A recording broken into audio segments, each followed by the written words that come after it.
Okay, welcome everybody to pre-show for Sword Coast Chronicles. This is a stream that I like to call the last Thursday, or at least the last Thursday for a while. What? Do you mean the stream is ending? No, stream is not ending. We're just starting next month. Which is next week, we are going to Wednesday nights instead of Thursday. But it'll still be the same player, same DM, same story, or a continuation of the same story. But with a little bit of a new chapter in that story. So we'll make that announcement again at the end of the session. And of course, as always, you're listening to Sirenscape. Players, as you all are gathering, how's everybody doing this evening? Hello everyone, glad to be back. Hey, Paul. Hello, my favorite gal. I see how it is. Let's see. Yeah, well, you gotta respect praise, be praised. Real mate's real. Yeah, I'm doing good, everyone. How are you doing? What's going on? I was just thinking about all of the memes that people have put in the Discord this afternoon, and something came to mind. Picture this Now, this is what I would do if I were the head of Disney Studios. I would say, I've got the perfect guy and the perfect series. We're going to do a series on the life and times of General Grievous, leading up to the point when we meet him in the prequels. And the guy I want to get as the showrunner, I want to get Vince Gilligan. Because I want to turn General Grievous into a sympathetic villain, just like Walter White. do you know General Grievous' story? It's really freaking cool. Like how he came to be, how he stopped being an alien life form and started becoming this robotic monstrosity because he's an organic dude. He was anyway. Yeah. Very cool story. I do not know all of that, but it was just like I was looking at those things and I was trying to remember. Oh yeah, that's the guy that coughs all the time. Yeah, kind of like Walter White coughs all the time. And I was like, ooh. I would embrace that, absolutely. I think that's a great way to go about it. This super serious undertone, but an actor just like that who doesn't take it seriously at all, which I think would make it very funny. I would enjoy that a lot. Yeah. It just... all right. Hey, welcome, everybody. I'm going to go turn down the music. And I have for you when you're done turning down the music. Okay. Yes, Heather, go ahead. Okay. Your question. I was just reviewing some of my stuff with my Rune Knight, and I wasn't quite sure how to do this one. So back at level 10, I got great stature, which means I grew in inches, okay? Right. And then it says, moreover, the extra damage you deal with your Giant's Might feature increases to 1d8. So does that mean that now that I'm taller, bigger, etc., like when I hit with a weapon that does like bludgeoning or fists or something, it does an additional 1d8? Hold on. When you activate Giant's Might, yes. Okay. Or not. So there we go. Once on each of your turns, one of your attacks of a weapon or an unarmed strike can deal an extra 1d6 damage to a target on a hit. Gotcha. Okay. So it goes from 1d6 to 1d8. Okay. Sure? Yep. Hang on. Okay. Yeah. Giant's Might is a feature you get at 3rd level. So you learned how to imbue, and then you have advantage on strength checks, and once on each of your turns, one of your attacks with a weapon or an unarmed strike can deal an extra 1d6 damage to a target on a hit. So that happens at 3rd level. What that one is saying is at 10th level, the 1d6 from the Giant's Might feature goes to a 1d8. So Okay. it's not every attack. It's only the attacks that you use your Giant's Might on. And so it's once on each of your turns. So you get multiple attacks. You can choose to use that feature on one of your attacks, not all of your attacks. A great way to kind of fly it in there is it's very much like my radiant damage on the first attack that you deal with rage. I typically try and knock down an enemy in melee combat if I can, and then go in with the attack, because then your attack has the advantage and you can put in the extra damage as well. Okay, and so it does say you can use this feature the number of times equal to your proficiency bonus. So that means proficiency bonus is 4, so I get to use this You use it 4 times, yeah. 4 times in... Okay, thank you. And then you finish Giant's along Might those. 4 times, yeah. Yep. All right. Well, that was easy. Okay. Welcome. Let's actually go back and do our proper introduction. Welcome, everybody, to Sword Coast Chronicles. I am DM Galabond. The players are joining in the Discord and on the Roll20. Last time we were here in this particular game, all right, what I'm trying to do, I'm trying to go over here. Last time we were here, the party was looting. They were looting. Some of us were looting, some of us were busy destroying a stone statue because it offended us. Yes. They were looting Iymrith's lair.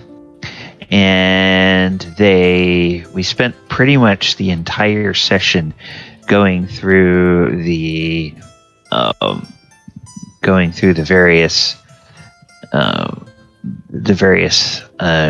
loot that they found, and all of the other things that kind of divvying up everything. The cloud, or the giants and the metallic dragons, took their shares. Obviously, King Hekaton took the Krenraid scepter, which was the main thing that he wanted. And then they all decided to go back to Maelstrom. And we kind of did a hand wave of they got on the flying castle, and they started flying back, and they were headed that way. That was going to take a couple of days, and I think we were going to open in Maelstrom itself, but I think before we do that, I'm going to go find our splash page. Yeah. There we go. Find this page. That's the one I want.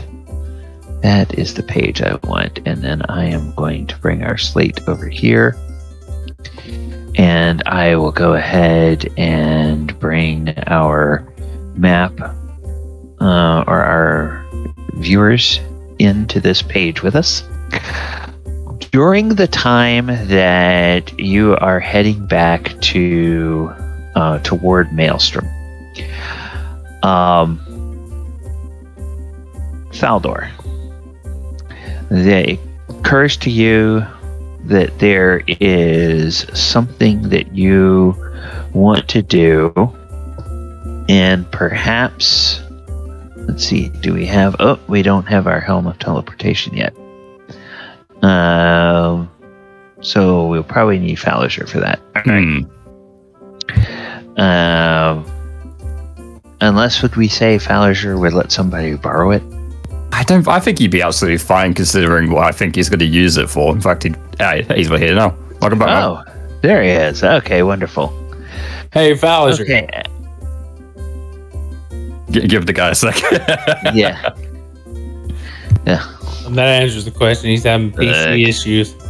Ugh. Okay. Yeah, I can relate to that.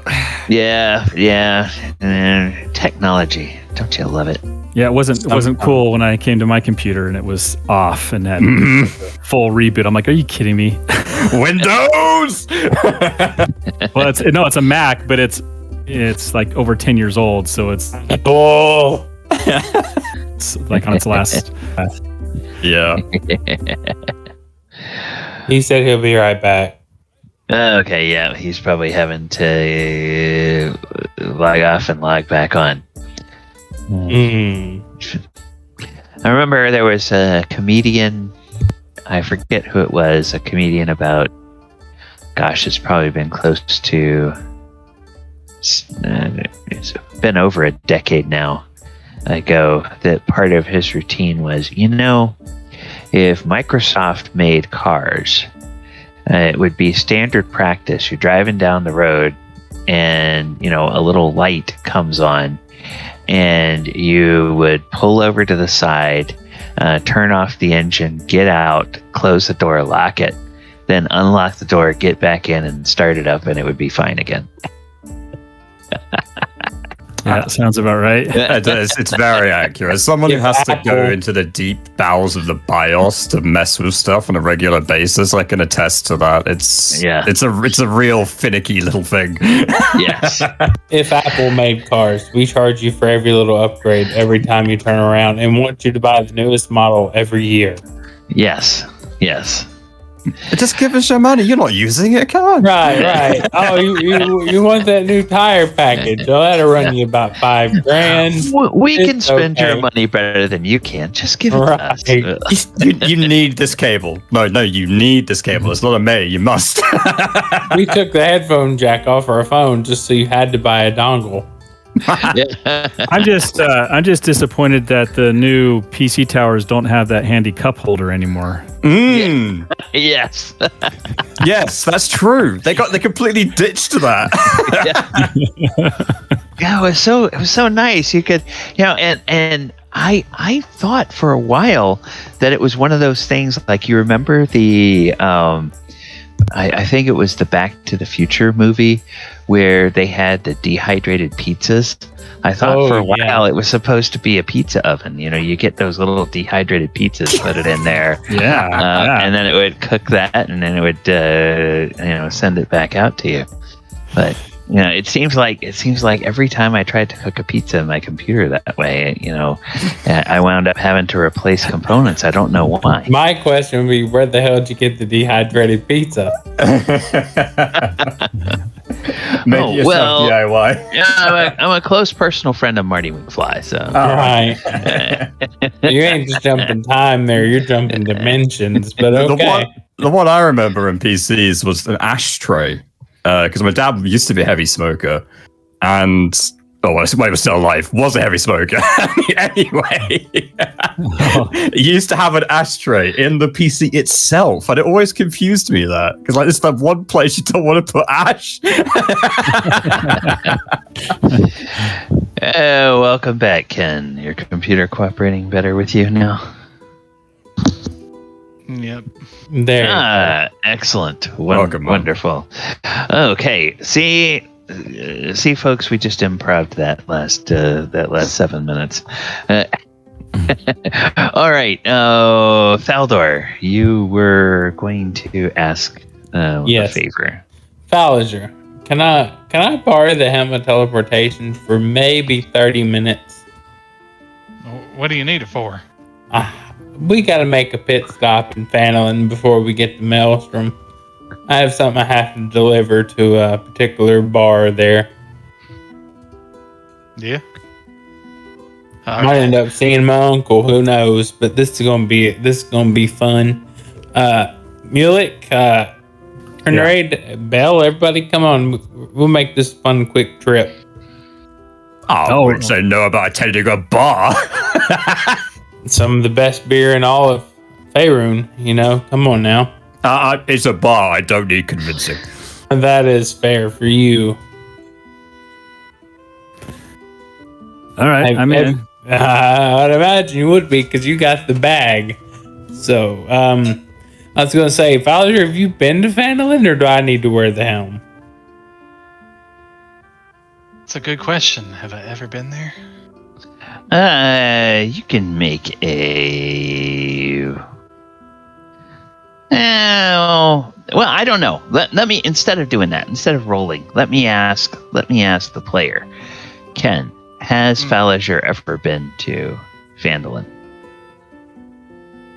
It's certainly a place that in the last decade there's been a number of strange stories. There was that whole thing where the three dwarven brothers were trying to reclaim and restart that old mine, and there was that strange drow character that was somehow mixed up in all of that. And then a few years later, there was that white dragon that was terrorizing that area, and some adventurers, in fact, adventurers that both Thaldohr and Mulek know, and in Thaldohr's case, someone that he's related to, were part of that group that dealt with that white dragon.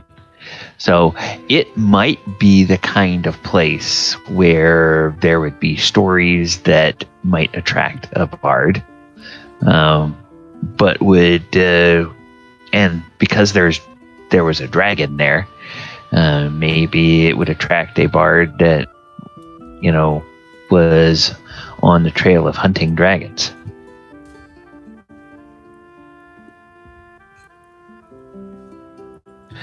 So I'll say it's definitely a possibility.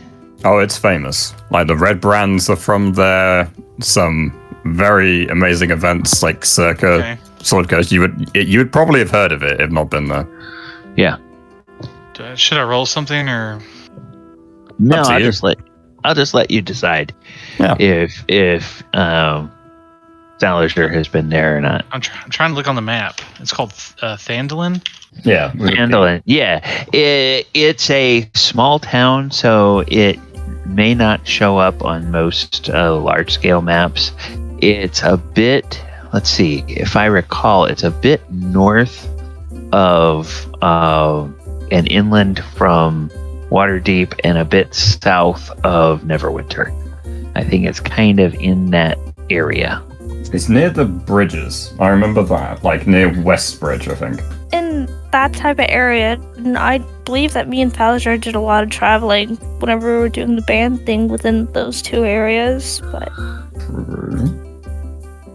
because we traveled to go tell the tales and sing songs and things like that to the major cities or smaller cities, and on the way, why not, type of thing. But it's to the south of the main trail. To the south of Tribor. I found it on the map. Okay, to the south of Tribor. It's in that area. Ish. I see where it is. It's kind of out in the middle of nowhere. Yeah. If Dale says we've been there, then we've been there. It's very common to follow the coast, when traveling to the major cities as well. Yeah. So, yeah, he would have been there, I guess. I promise it's a quick trip. Yeah. If you're familiar with it, I trust you. I mean, when you're ready to go, just let me know. All right. Well, we ready to go right now, or what? Oh, yeah. It shouldn't take... Yeah, this would be a quick trip. Making a drop-off and then coming back. And you let the giants and everybody know, and it is... oh, yeah, that's a much better map. Yeah, it's south of the Neverwinter Wood. Yeah. Yeah. Next to the Sword Mountains. Yeah. All right. Great map. Well, when everybody's grouped up, I guess Falazure would just cast a spell and poof. Okay, so then well, it's more fun if I do it this way. You are very familiar with this location. So all right, interesting. Okay, so you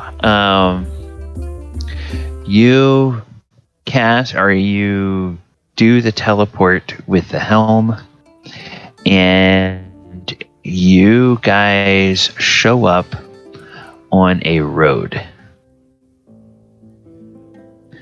And there is a road that about 100 yards ahead of you, there is a fork in the road. And the one fork of the road shows that it goes towards let's see,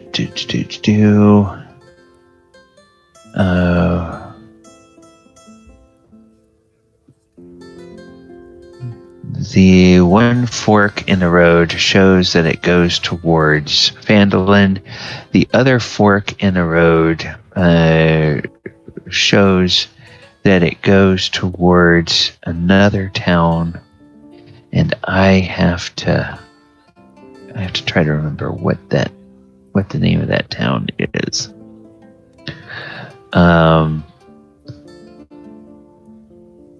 Leyland. Yeah, so, and you realize that where you are on the Tribord Trail, and you're headed west. And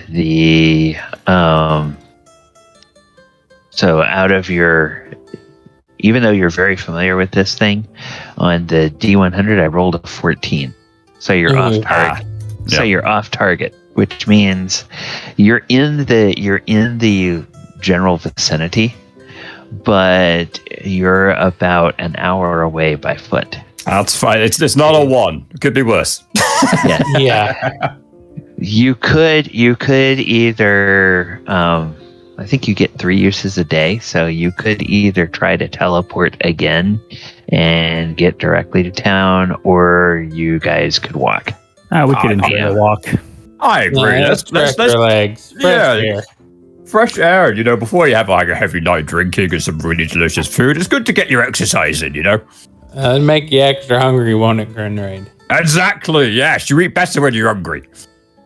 Yeah. Yes. So Thaldohr looks around real quick, and he knows there's probably Thieves Guild members just watching the trail, and he just slightly does a little Thieves Camp wave as we're walking towards Phandalin.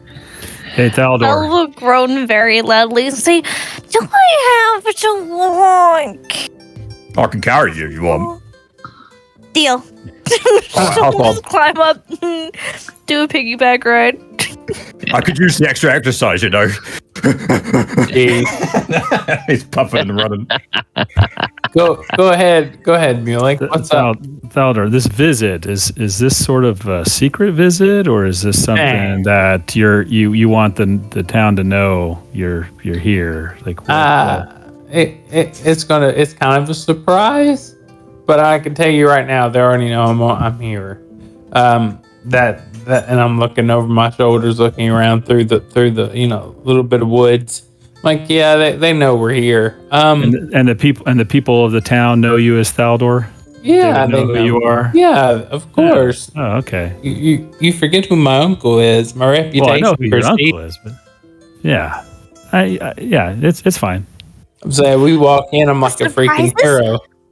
Are we bringing them presents? We're bringing them a big present. Well, sorta. As you guys come into town. Okay, hold on.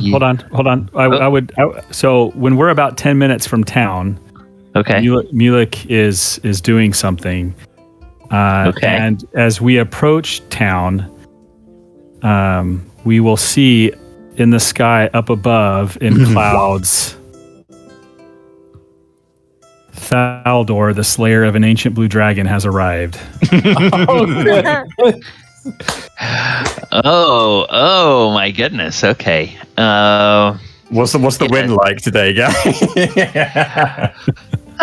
The people or the wind is steady, but Good. it's light. So it's one of those things. I don't know if you all live in an area here in Central Florida. I think it's because of all of the theme parks and everything we have. There is a rather burgeoning industry, rather thriving industry, I should say, in skywriting, and so it's not unfamiliar to see 2 or 3 times a week, especially during the summer months, to see some sort of message being scrawled across the sky, with by skywriters. And so this message goes there, and as you guys approach, you come to there we go. I'm looking for the stupid. All right. As you come towards the Stonehill Inn, you see a number of people standing on, outside, and there's some people standing outside the townmaster's hall as well, and the Shrine of Luck, and they're all looking up in the sky. And one of the people that you see, Thaldohr, is you see your uncle Dorzafir standing there. A couple of his friends, and one of his friends says to Dorzafir, says, "Your nephew? You really think he did that?" Well, we'll have to find out now, won't we? Or is he? I guess so. It's the uncle. And I wouldn't put it past him though. And they all turn to look at you all as you walk into town, and say, they say, "So, Thaldohr,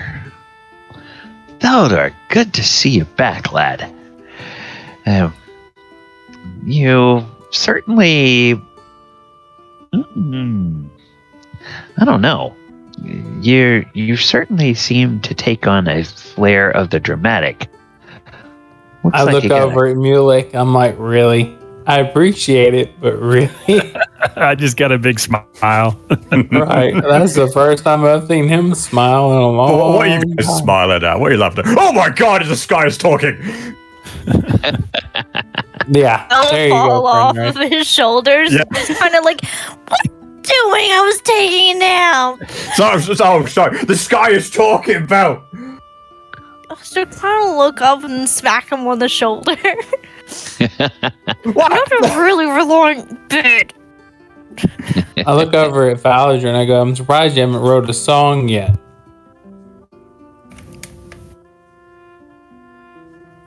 So who's standing right in front of us right now?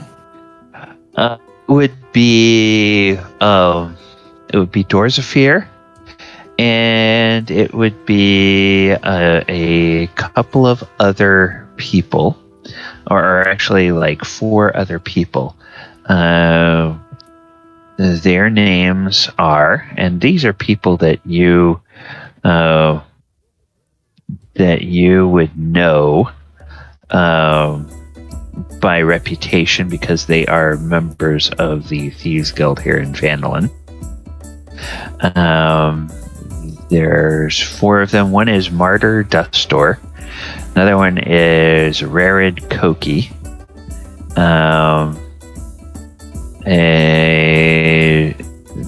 third one is Vaka Dukram. And then the fourth one is Memi Inuva. And they seem to be, they're just all there kind of with mugs in their hand, as though they've come out of the inn from having a drink this mid-afternoon. Belle will And kind of shake with excitement, and she'll turn over to Falazure and say, Falazure, do you know who that person is? Doors of Fear! That's murder! She'll kind of be like screaming quietly, and she'll kind of like be kind of bouncing up and down, but trying to contain it. She's fanboying, Oh yeah, that's normal. being a fangirl. Okay, I apologize. What did I miss? Real quick recap. I apologize. Oh, good. Yeah, the electrician. So we've walked into the town of Phandalin, and we are Okay. just now meeting Dorsafir, which is Michael's old character, his uncle. Dorothy! And we're going to have a conversation. Apparently, he's famous. And there was a lovely bit of skywriting that Mulek did to announce the great dragon slayer's arrival. Okay. And Yeah, now we're so just entering that- this village. Thaldohr is just, he's a little excited, a little embarrassed, and just laughing. Especially at Belle just fangirling over his uncle. Because his reputation precedes himself not only as the founder of the Phandalin Thieves Guild, but as the slayer of the White Dragon. yes. So this is pretty much Thaldohr showing up his uncle, just trying to make him proud, but kind of showing him up. So Who's this Dorsafir guy? Is he famous, sir? Hmm. Hey, She'll Falazure. kind of like Hey. stop, and then she'll look at Krenraid and say, "Are you like dying for a beating right now? You know Doors of Fear. He's the one who killed the dragon and protected the city." And then she'll just spill off, and then she'll say, "And Corky and Dom," and she'll say whatever little bit of information she knows on them. But then she'll go back to Doors of Fear and say, "He's amazing. How dare you not know who he is?" If he's killed a dragon, he's okay in my book. it's okay, young lady. It's okay. So, real quick, how tall is Krenraid? Oh, not very tall. He's a Well, dwarf. yes, I know. You're a dwarf. How tall are you? He's tall for a dwarf. He's 4'5". Okay. So, basically, you've got tagging along behind Krenraid, and literally, Tack is tall enough due to his great stature as a rune knight, is got his arms crossed and could practically rest them on Krenraid's head if he wanted to, but he's just basically I've got a mohawk. Wouldn't recommend it. You mess up my hair. no. So he's just kind of standing there over the top of Krenraid, so to speak, like right behind him. Like you can get battled from two fronts, lower and higher. I mean, it's the perfect formation, right? Because if I just like take the legs out, you could stab him in the front because you're taller. That's great. Exactly. So yeah. So that's Tax just kind of standing there going, no idea who he is. Yeah, I'm glad you are looking up. I'm glad you don't either. I'm very confused. But he has killed a dragon, which makes it pretty cool. Ooh. Well, so if we Belle's Blair will like go up and she'll say, "You uncultured swine!" Thaldohr goes over, grabs Belle, pulls out a piece of jerky out of his knapsack, and says, "Belle, please calm down. It's okay. I understand." And gives her the jerky and pats her on the head. It's okay. He killed a dragon. We've killed like 4 or 5, so maybe the uncle fully get a bit embarrassed. yeah. We don't want to Yeah, embarrass them, So let's just play it cool. Oh hi, my name's Krenraid. Nice to meet you. Well, hello, Master Dwarf. Oh, pleasure. I've heard you slayed a dragon. Yeah. Yeah, very impressive feat. Very impressive feat. That was a long time ago. And I am. I don't know who the hell I am right now. I am very Just tall. puddles under. Nice to meet you, sir. We came back from slaying a bunch of dragons. We had a bit to drink. We apologise if we're a bit on the nose. It's perfectly fine. If there's anything you need, don't be afraid to ask. And We'll make sure to ask. We'll make sure to Jack ask. holds down a flask in front of Krenraid's face. I mean, I wouldn't say no. Hey, what? And Martyr pushes himself away from the post that he's been leaning on, and he says, "You say you've slain more than one dragon. Well, now, that surely is a story that deserves a pint of ale." Oh, I could agree to that. It gets better, Martyr. And Thaldohr's like, "Here, come on, let's go inside the bar. I know there's a tradition that needs to be met. And I think you might just like it." Yes. And so you all are led into the Stonehill Inn, and it's a nice rustic inn, but the thing that catches your attention from the door, because of the way it is positioned, it's designed to catch the attention of anybody who walks in. Right above the bar, mounted, is the skeletal head of a young dragon. And it's like, and then it's got like a little arc of text that says where the dragon was slain and the names of the people in the party that slew that dragon. And Dorzafir's name is, of course, in there. Benadam's name is in there. The other names of the heroes are in there as well. And I'd have to go back and giddy all again. She'll say, "Is that the original? Is that the original?" And she'll kind of like bounce, and she'll run up to the bar and like almost push herself on top of it, but trying to stay on the ground. people are looking and and she's excitable, isn't she? Oh, this gets better. So I look over at Krenraid and Mulek. I'm like, "Okay, Krenraid, I'm definitely going to need your muscles for this." Barkeep.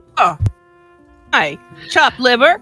No, okay, yes, you too. I'm so sorry, Tack. It's probably going to take all three of us. Yeah, and the let's see, where is the Stonehill Inn? You can see that that Toblin Stonehill is still the proprietor here. He's no longer a young man. He is a man past his middle years. His wife is still handsome, although both Toblin and his wife are a little bit more plump than they were back in their youth when they first opened the inn here.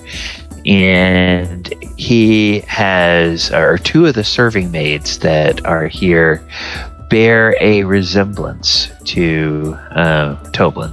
So it looks like a couple of his daughters are here, and there's a couple of small children that have the same kind of family resemblance that are quietly playing over in a corner.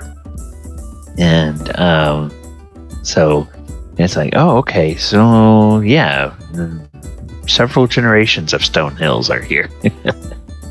Gotcha. Oh, nice place. Oh, I knew you'd like it. Of Manda's brew behind the door. Oh, it's got a nice cozy atmosphere. I'm not, I'm a fan. It's all right. It's home, guys. This is my home. Welcome to my home. Oh, in that case, it's the best bar in the world. Hello, barkeep. And So, yeah. Toblin Stonehill says, "Oh, Master Thaldohr, you're back.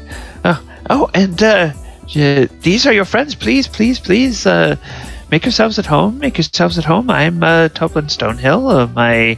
My wife is in the kitchen. Daughters, come. Bring some ale. Master Half-Orc, Master Dwarf, Lady. Lady Tabaxi, have I seen you here before? What? Let me see. It's on the tip of my tongue. Bonnie. Betty. It kind of jiggle our bells a little bit.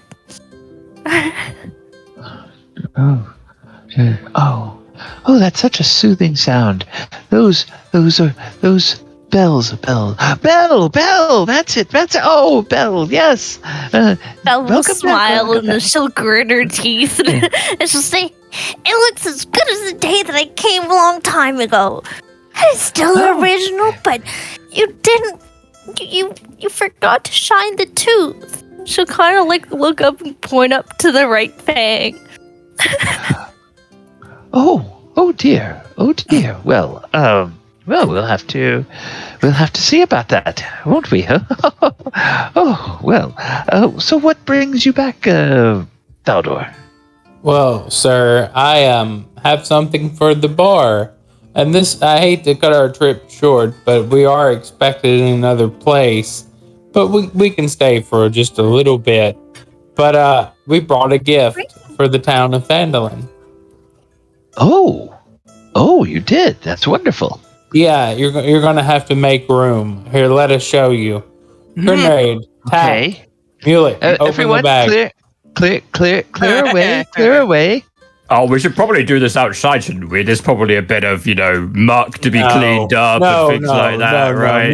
Mulek took care of that. No, Mulek took care of that when we were in the cave. We're fine. Very smart, very No. smart. Belle will kind of snort and then go on the opposite side of the bar just a little bit, just to protect herself.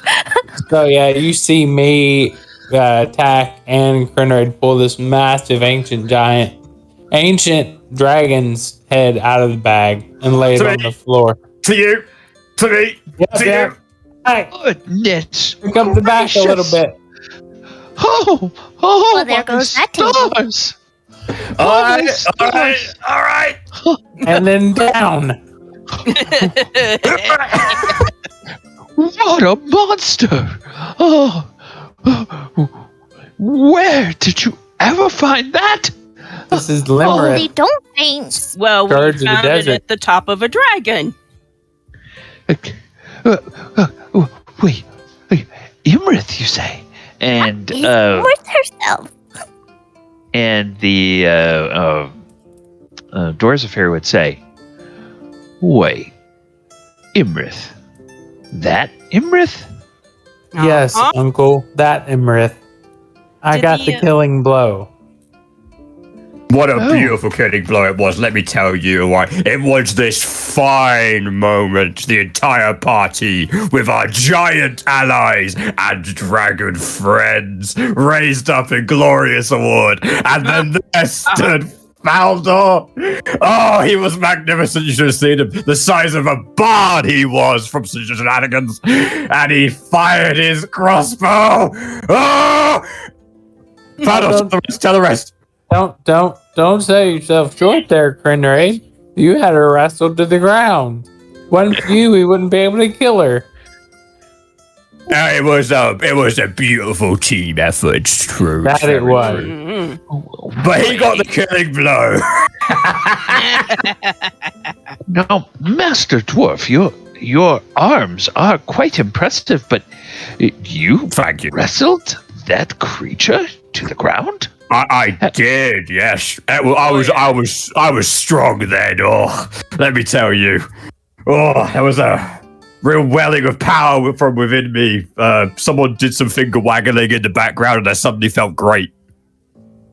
a little bit of, ale and potions and dragon's eyes and things like that. But you have to mask it for him. He doesn't like the straight up taste. But it's okay. Oh, potions of giant size. Oh, my goodness. Well, can you all stay long enough to tell the story? Or Master Bard and Lady Bard, can the two of you sing us a song about it? Oh! Yep. I hear this. I've only been starting to write it. I'm not sure because I've been napping the majority of the time. As long as Thaldohr gets to sing the chorus. I mostly just collect the money, but okay. In your hometown, in your own environment, and now's the time to shine, my friend. True. Why not? Now, I will let you guys say a little ditty, or if you have thought of something, but if not, I'll just let Belle and Falazure make performance checks to see how the song goes over. And if you all are joining in to sing the chorus, you can all make a performance check. But Ooh.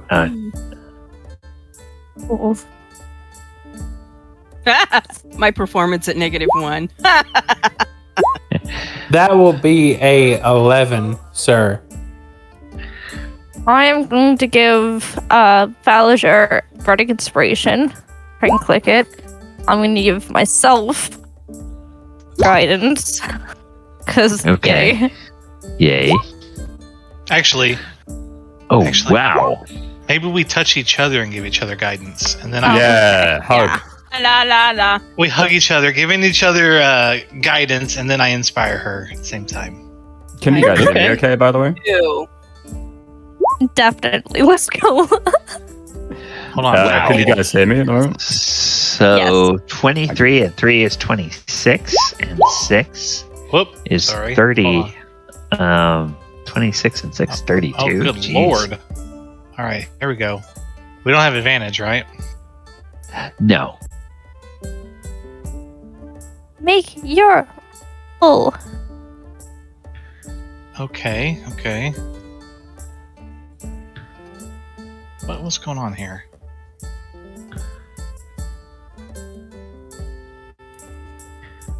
I need to roll for you again. No. No, I put a point in the wrong thing during level up. Okay, There we so 25, and then you get the guidance, and you get the bardic inspiration, because since you... Alright, so 25 and 5 is 34. 32 and 34. These two bards play a song that has the room erupting in cheers and gasping with astonishment and tugging at the heartstrings, crying with emotion, all within the space of 2 or 3 minutes as this song goes on. And then it's almost ruined, but their playing and singing is so good that even the off-key croaking of the dwarf and the half-orc and the others cannot dull the mood. And by the time you get by the time you get to the third verse, everybody is clapping time and stomping their feet along with a cowbell, and the whole bar joins in with the song. And actually, when the whole bar joins in with the chorus on the final time, it kind of drowns out the rest of your party members. So they actually pull it off in the bar pulls it off like in 3-part harmony. So, you know, along with the voices of the tabaxi and the half elf, and the song is a huge hit. and you can already see somebody over in the corner with a lute that's like been just sort of plucking and listening very intently and plucking like, okay, I think I've got this tune now. And somebody that, all right, this song is going to start spreading from from Phandalin before too long. And Belle will stand up on the bar and shout, "Part 1 of 3!" It was a long fight, so I don't think it would fit into a 3-minute song.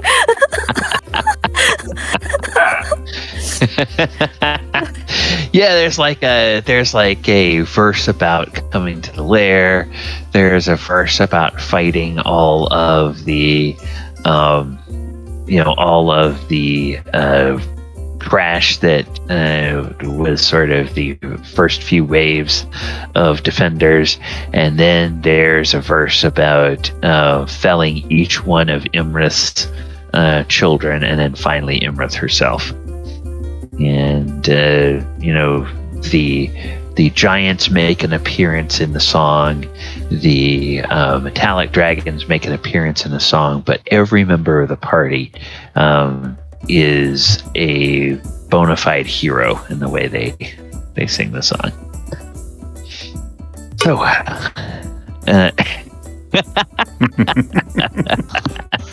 we named our band Metallica. I'm just kidding. Actually, that wouldn't be bad. And Iymrith died. Da, da.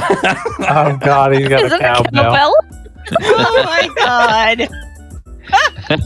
That's taking RP to the extreme. I love It's it. I only a honestly sound think effect, that but- deserves like GM inspiration. It's only an Okay. MP3. all right. Well, hey, Paul. Since it's been nominated, I will accept that nomination. Go ahead and give Krenraid DM inspiration if you don't have it. If you already do have it, you can select somebody else who does not have it yet. Does Thaldohr have it? I have chat inspiration. I don't have DM inspiration. Then thy may gain inspiration for being in thy hometown and having a great old time. Sounds like a plan. What a party! But we do got to get back to Maelstrom. Rain. No, Okay. I'm with the last. Drink first, and then we can go. Yeah, maybe just a few more. Okay. So yeah, I'm cool with that, but I do need to ask something. Hey, Uncle, if you don't mind playing Doors of Fear for a minute, DM. Yes, nephew. Hey, have you seen Uncle Abinadom around? Oh, let me see. Last time I saw Benedom, he was going off to research something. He said something about a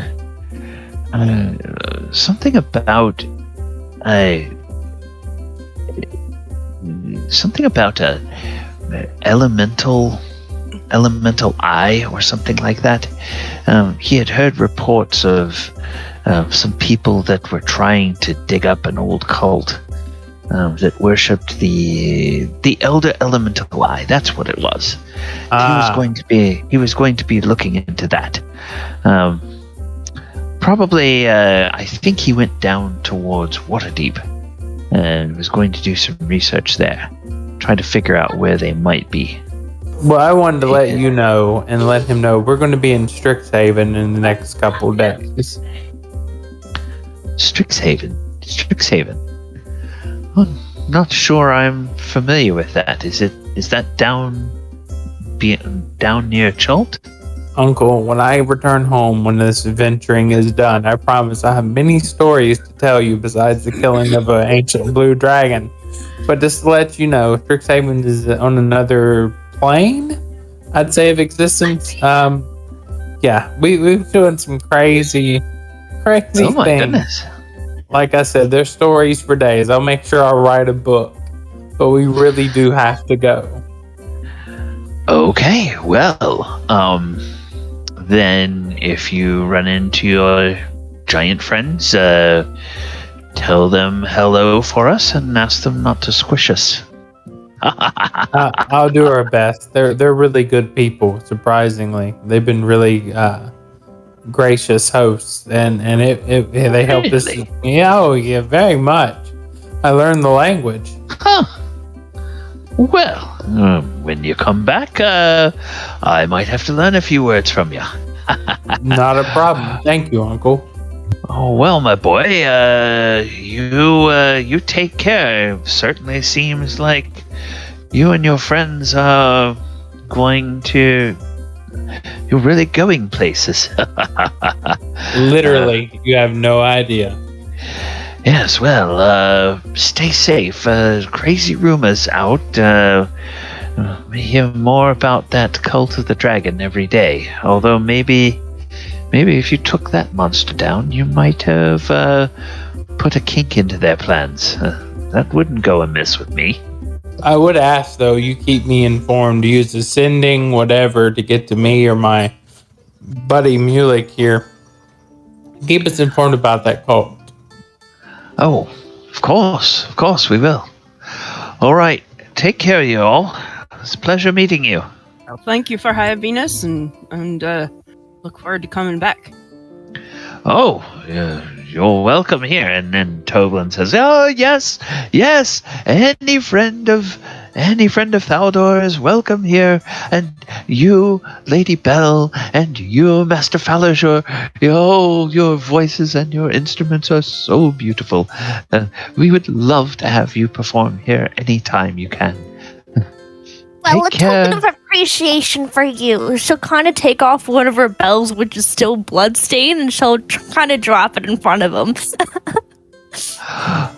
Oh, Lady Belle. Oh, this is wonderful. And everybody else can give me an insight check. I don't need one. I can get a feeling that it's kind of this look of. Yeah, I don't think Krenraid would even find it wrong. I don't think he'd have any hint. Hold on. If I use... Who's giving insight checks? Sorry. Anybody that wants to. I'm going to have Make an Krenraid auto insight fail this. So Okay. it should be... Did it automatically do it?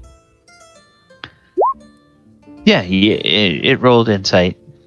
Okay. No, what I'm saying is it's supposed to be... So, yeah. Anything... I guess it is automatically doing it because I have a reliable talent. Anything under 10 is automatically 10.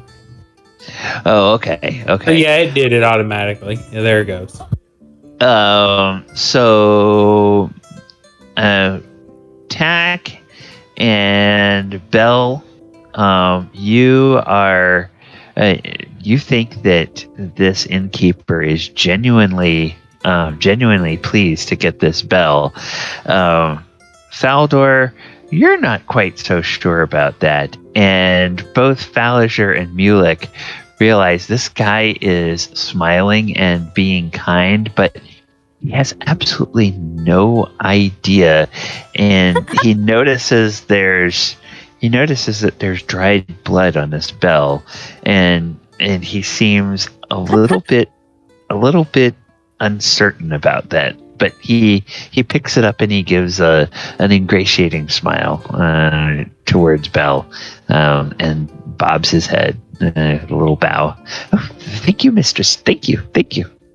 I shall treasure this.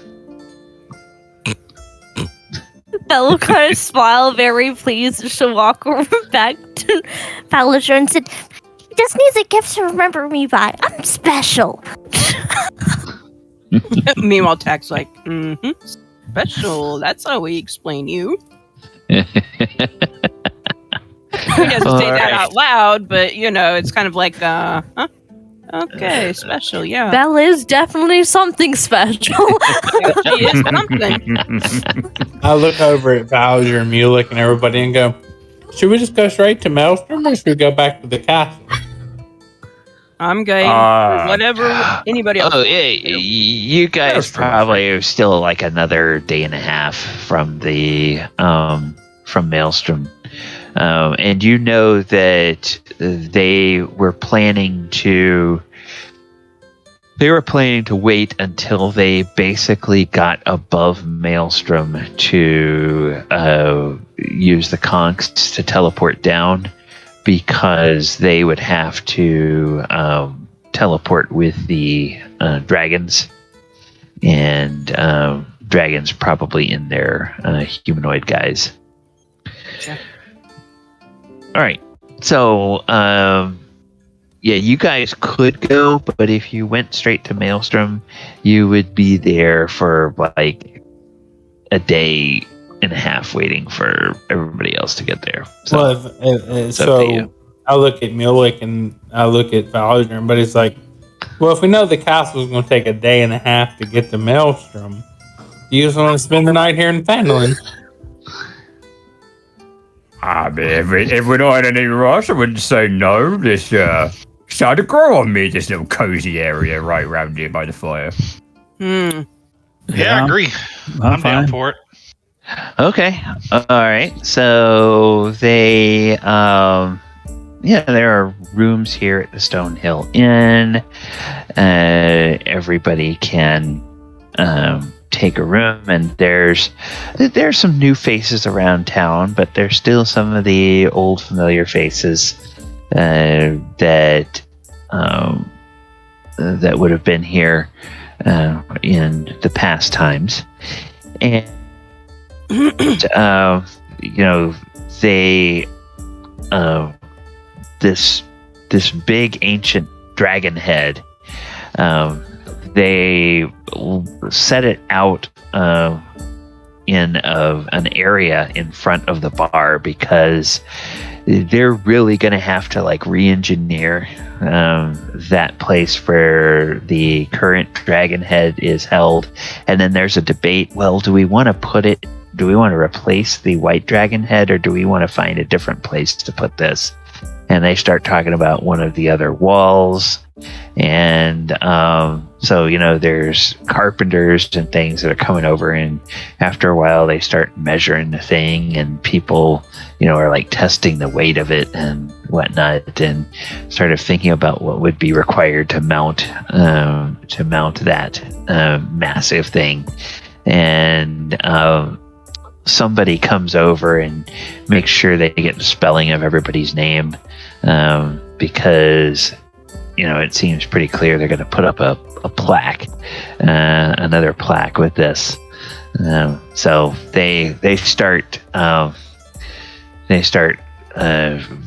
dealing with that, and the kids, it's the grandchildren of the innkeeper and his wife, as well as several other kids from the village. Eventually they come in and they start playing hide and seek, like in the skull. They like run in, they crawl like between the jaws. There's a couple places where you guys shattered some teeth, and kids could just sort of yeah, the kids can kind of squirm through there, and then like every now and then you see like a little kid's head pop into one of the eye holes, one of the eye sockets of the skull, and then they giggle, and then they duck down.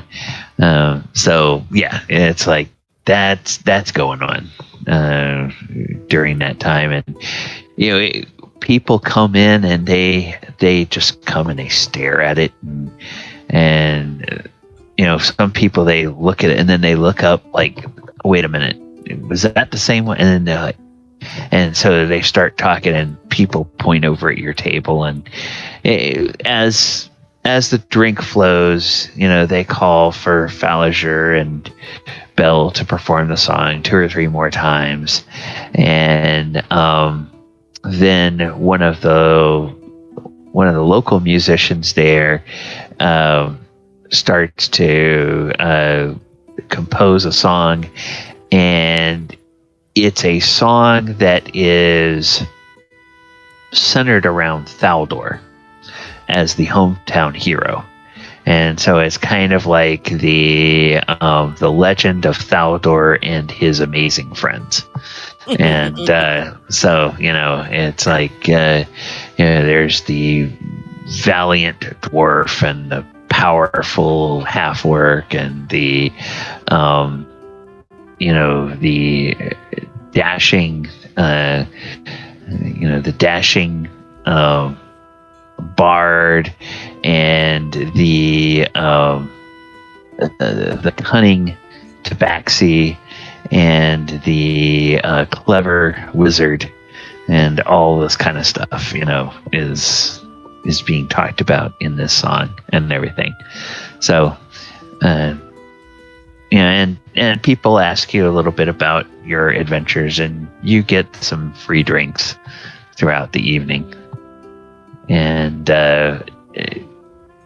some people come in, sketch artists, and they sit there and they sketch the skull of Iymrith.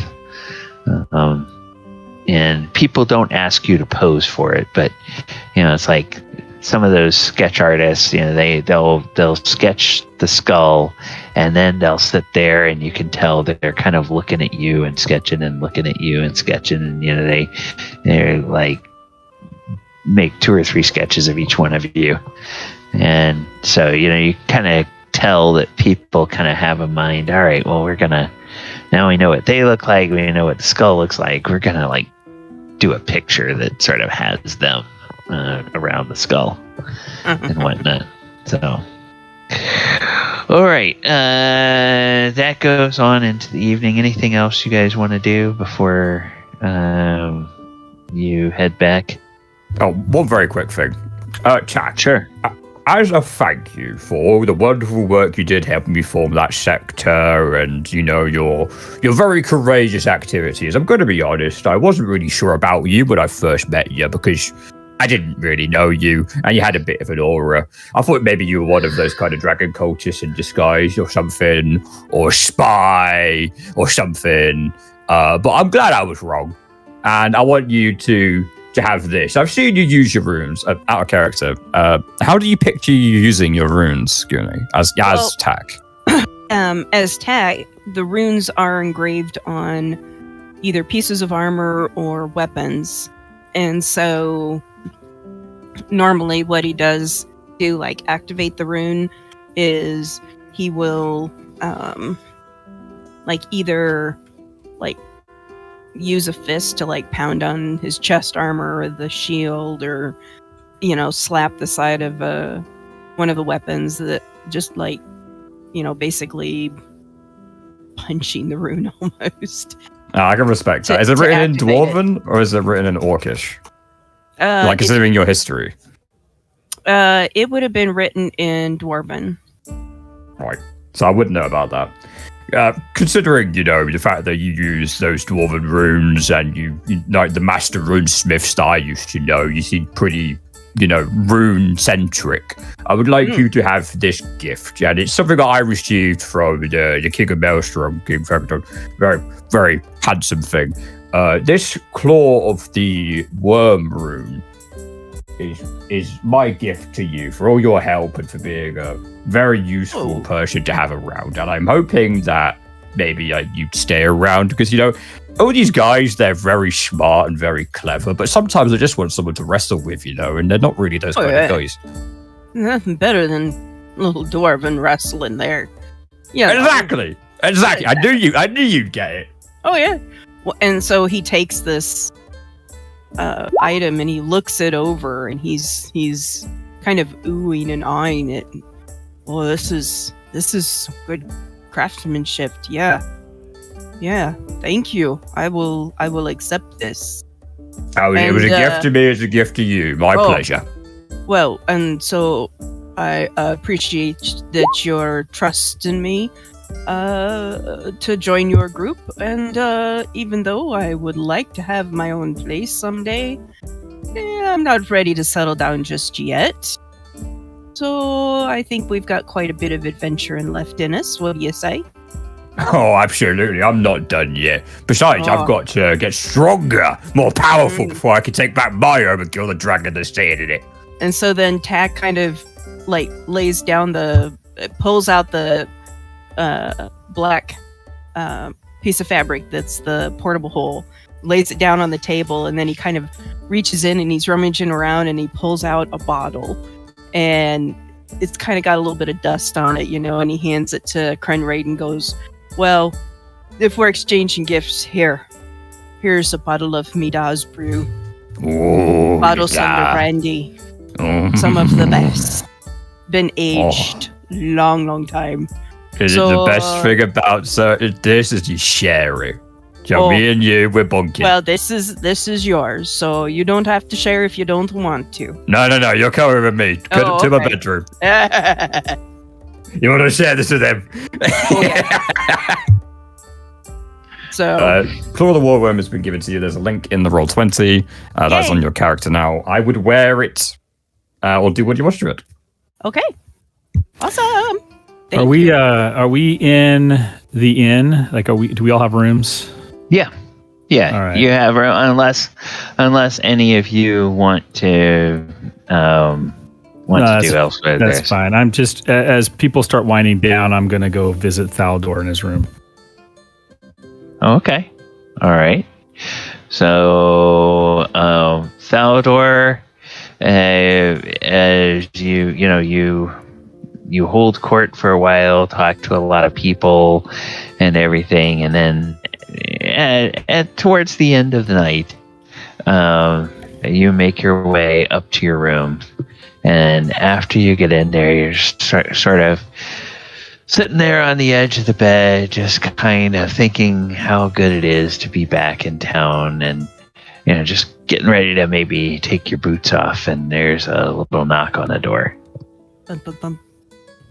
Come in. And Mulek opens the door. Hey, you've got a minute? I got all the time in the world for you, friend. What's going on? I close the door and sit on the bed next to him, or sit in a chair close to him. And said, I hope I didn't embarrass you with my little trick there earlier. Nah, it was just good seeing the smile on your face, man. It's been a long time. We've been together for a long time, haven't we? It's been a heck of a journey, I'll tell you that. Starting off in the caravans and then got where we're at now. Goodness gracious, never would have thought such. Yeah, I didn't think I would be back this close to home for me in a while. I've been working on something, and I think I finally perfected it. And I wanted you to be the first to benefit from it. Whoa! Benefit? What have you been working on? Well, you know that owl I have, Casper. Yeah, I know Casper. Yeah.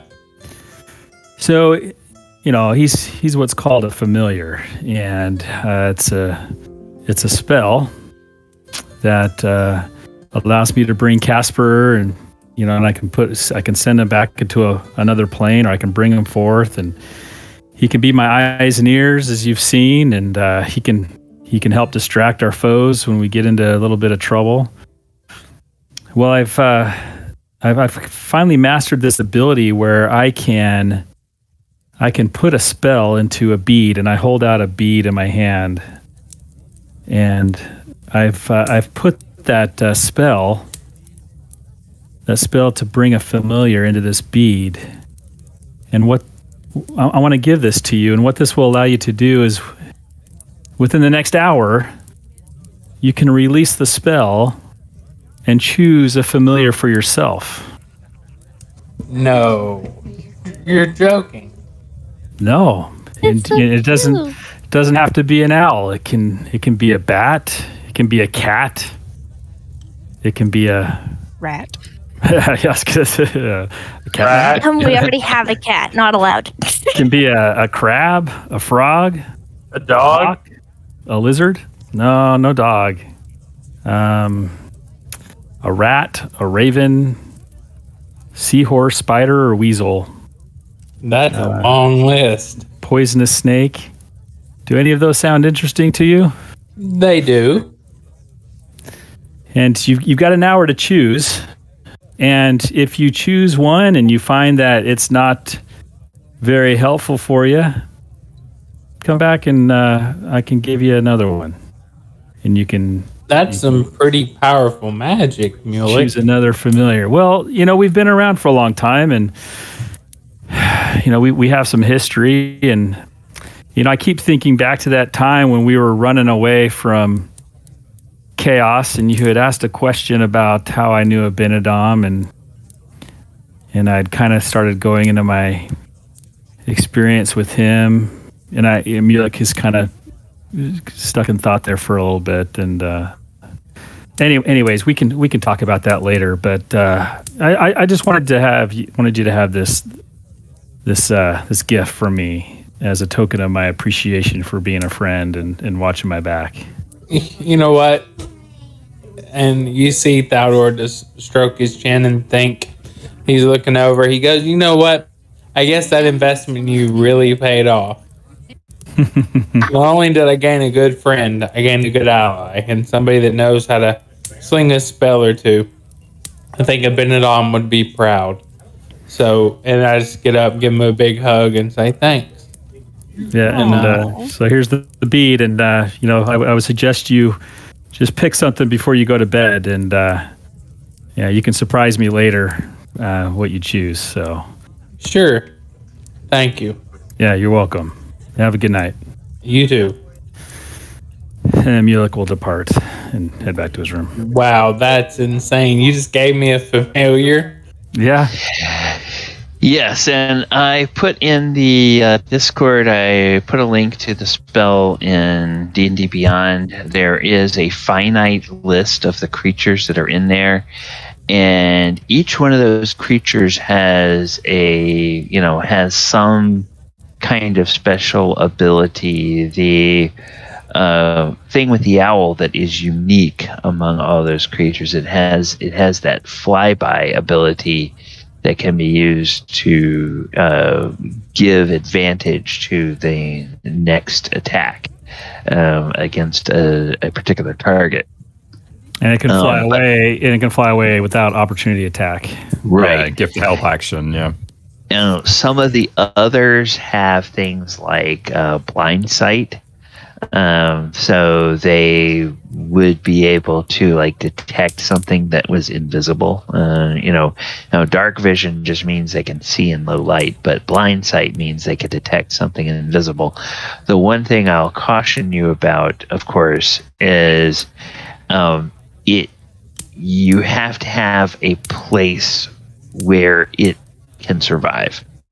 So unless you're planning to have a lot of aquatic adventures, things like the octopus, don't pick a fish. Octopus. The octopus, the quipper, and seahorse. the seahorse. I'd take what makes sense to me would be a hawk. So I'll pick a hawk as my familiar, and I'll name him Tony. Tony the Hawk. Okay. Did you ride a skateboard? Yeah, he skates by all right. Yeah, Tony the Hawk. Okay, I'll have to. All right, I think they have one over here, and I think I have. Now, if I dismiss him, does he come back to me, or Yes. Yep. You can dismiss him, and you can see through his eyes. You can hear through him up to 100 feet. They can't attack. You can't use them. You can't use them to attack. They can only do the help action or go out and see. So this one, the hawk, has it has a +4 perception and advantage on perception checks that rely on sight. Nice. So it's not bad. If you give yourself the help action, by the way, it will trigger advantage. Which means that you do have sneak attacks. It's a very common combination. Now this one though, when it flies away, it can't. It will draw opportunity attack. Yeah, so it's gonna get smacked. So a hawk. I don't know. Another good one for rogues are like a spider or a rat. Yeah. Bella would eat those both. Yeah. Can't have a pig find familiar? Come on. No pig. That would be Nah, cool. not unless we make one up. Yeah, I think it's supposed to be a tiny creature. So a pig. That's why like dogs aren't allowed, because dogs could be of a size medium, or they could be a size small or medium. A pig see. would be small or medium. So all of these are supposed to be tiny. Yeah. Pig, And I mean, if you pig would be think too porky. Got it. Yeah. Okay, and Thaldohr, you should, or Michael, you should see when you go into your journal, there is now a creature called Tony. It is a hawk, and that is in your journal. So you should be able to pull that out when you want, when you want to bring your familiar out. And then you can, because you have control. Oh, wait a minute. Did I make sure that I gave you control of it? Let me see. Thank you, James. That is an awesome gift. Yeah. You're welcome. See, I didn't know that a wizard could do that. Well, Chronologist can. Yes, I did. I did put it in your journal, and I gave you control of it. So you should be able to pull it out when you want to bring it out and move it around on the board. So if you have any difficulty with that, No problem. let me know, and I'll have to add that to the. I'll have to add that to the list of creatures that I migrate to the new game. Okay, so before we get to our break, I do want to ask a question. I know a couple of people did have some questions. Did everybody get their PC leveled up to level 11? Yes. Yep. Okay. Since you did, while I am thinking about it right now, I am going to go over here, and I'm going to go over here, and I'm going to get this, and I'm going to grab this link, and I'm going to put this link in our Discord channel. In the general channel, this is the invitation to the new game. So when we get ready to have our break, I will start our break, and then I will probably bring us back back at our normal time from the break. But I'm gonna put us on the Maelstrom map. And that will give you all time to log in to the new game and verify that your creatures or that your characters are there, and it will let me finish doing the importing and everything that I need to do over there, and then assign your character to you, because I can't assign your character to you until you join the game. So. And if you log in right now, you won't see any characters in your journal. And you'll probably just see a splash page, I think, if you go into that particular game right now. So are we done with everything we need to do in Phandalin? Yep. I believe so. All right. So the next... I guess mid-morning next day, you guys leave, and we'll say that whenever you guys leave, somebody will have done ascending to you all. Maybe one of the dragons, maybe one of the giants, and let you know that they are closing in on the location of Maelstrom. And so when you come back, you're welcome to either go to the castle or go to Maelstrom.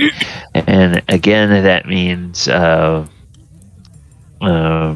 Falazure, is you're back to 3 full charges before you leave before you leave Phandalin on the helm. And because you are, because there is that permanent teleportation circle in Maelstrom, there's no chance of error of getting to it, because you've been to that teleportation circle before and you know Maelstrom very well. So there's no need to roll for that. And I guess you guys, between you probably have a conch, so you could use either the helm or the conch, and that would just be choice of the party. What you decide to do. Okay. And we have a few minutes before the break, so let me go ahead and move us back to Maelstrom.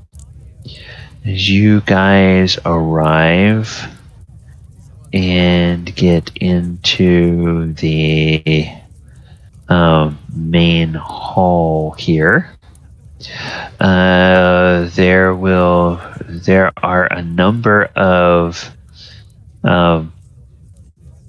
of these giants are here. There are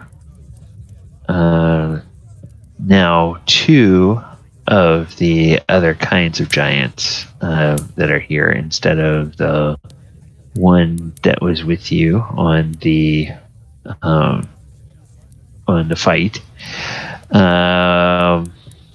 There's let's see, I think your tokens are in here, IG is in here, so I think we have that. Now what I need to do is I need to go and I need to get the dragons. I'll bring them in as we go along, but when you all get back, King Hekaton is greeted with, by his household as a returning hero. Princess Sarissa is overjoyed to see her father, and he goes back and takes his place on the Wormskull throne with the Krolnor scepter. And he raises it above his head, and all the people that live there in Maelstrom, they give some cheers, and he tells the tale of how you all were instrumental in helping to defeat Iymrith. He describes in kind of great over-the-top detail how Thaldohr had the killing blow, and everybody is very impressed, and they love the fact that you all fought, or that several of you all fought with the benefit of the giant-sized potion, and that seems to make you guys all right in their eyes, and of course the fire giants, they ask if there's any more of those potions, because they want to give another one of those potions to Krenraid and find out if Krenraid will do some wrestling with them in the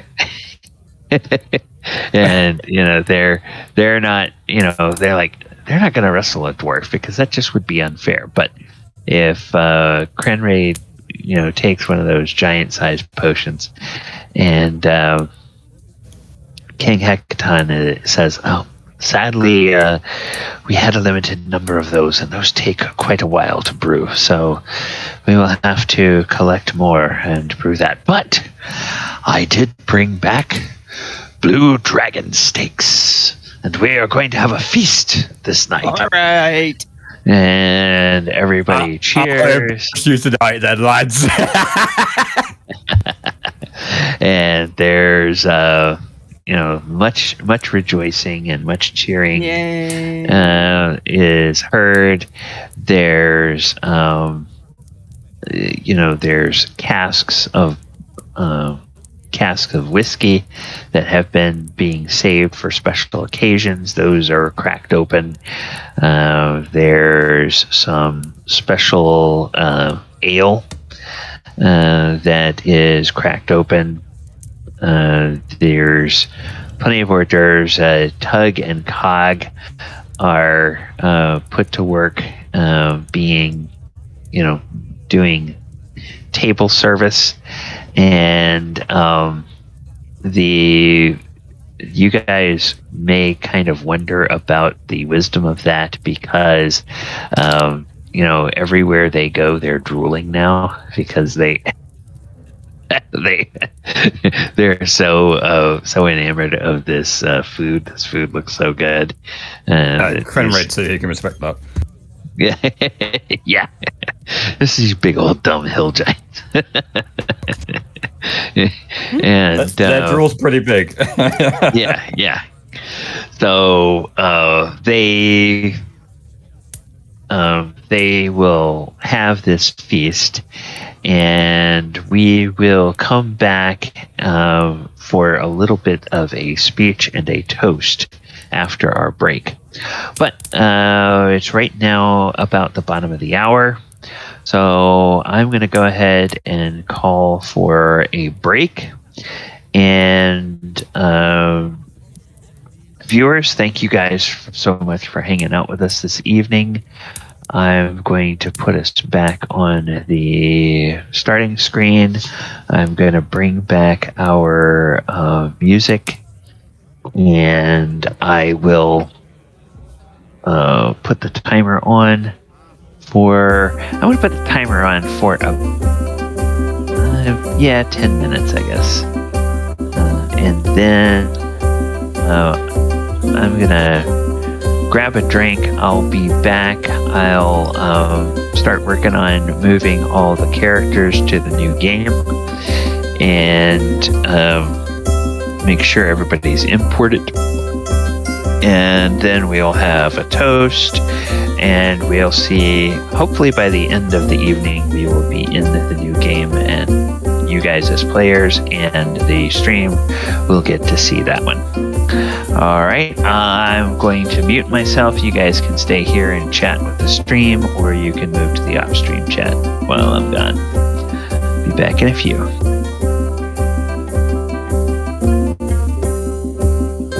That was sufficiently hyped. What fun.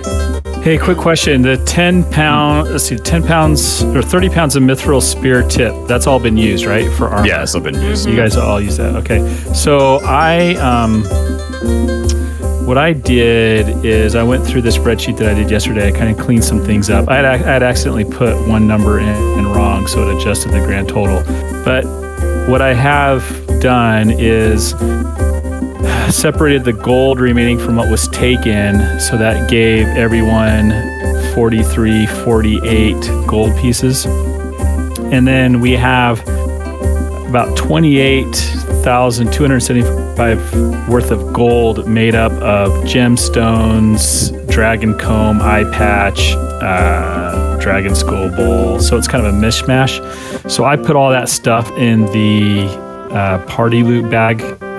It's basically in my bag of it's in my bag of holding for right now, but I have it segregated as the party loot. So when we go shopping, we can just refer to that party loot bag for the extra stuff, because I don't really know how to divide it up. So that can just be our bank, because there's already like 2,000 gold pieces in there, plus other stuff. Perfect. Thank you for doing that. It's very good. Yeah.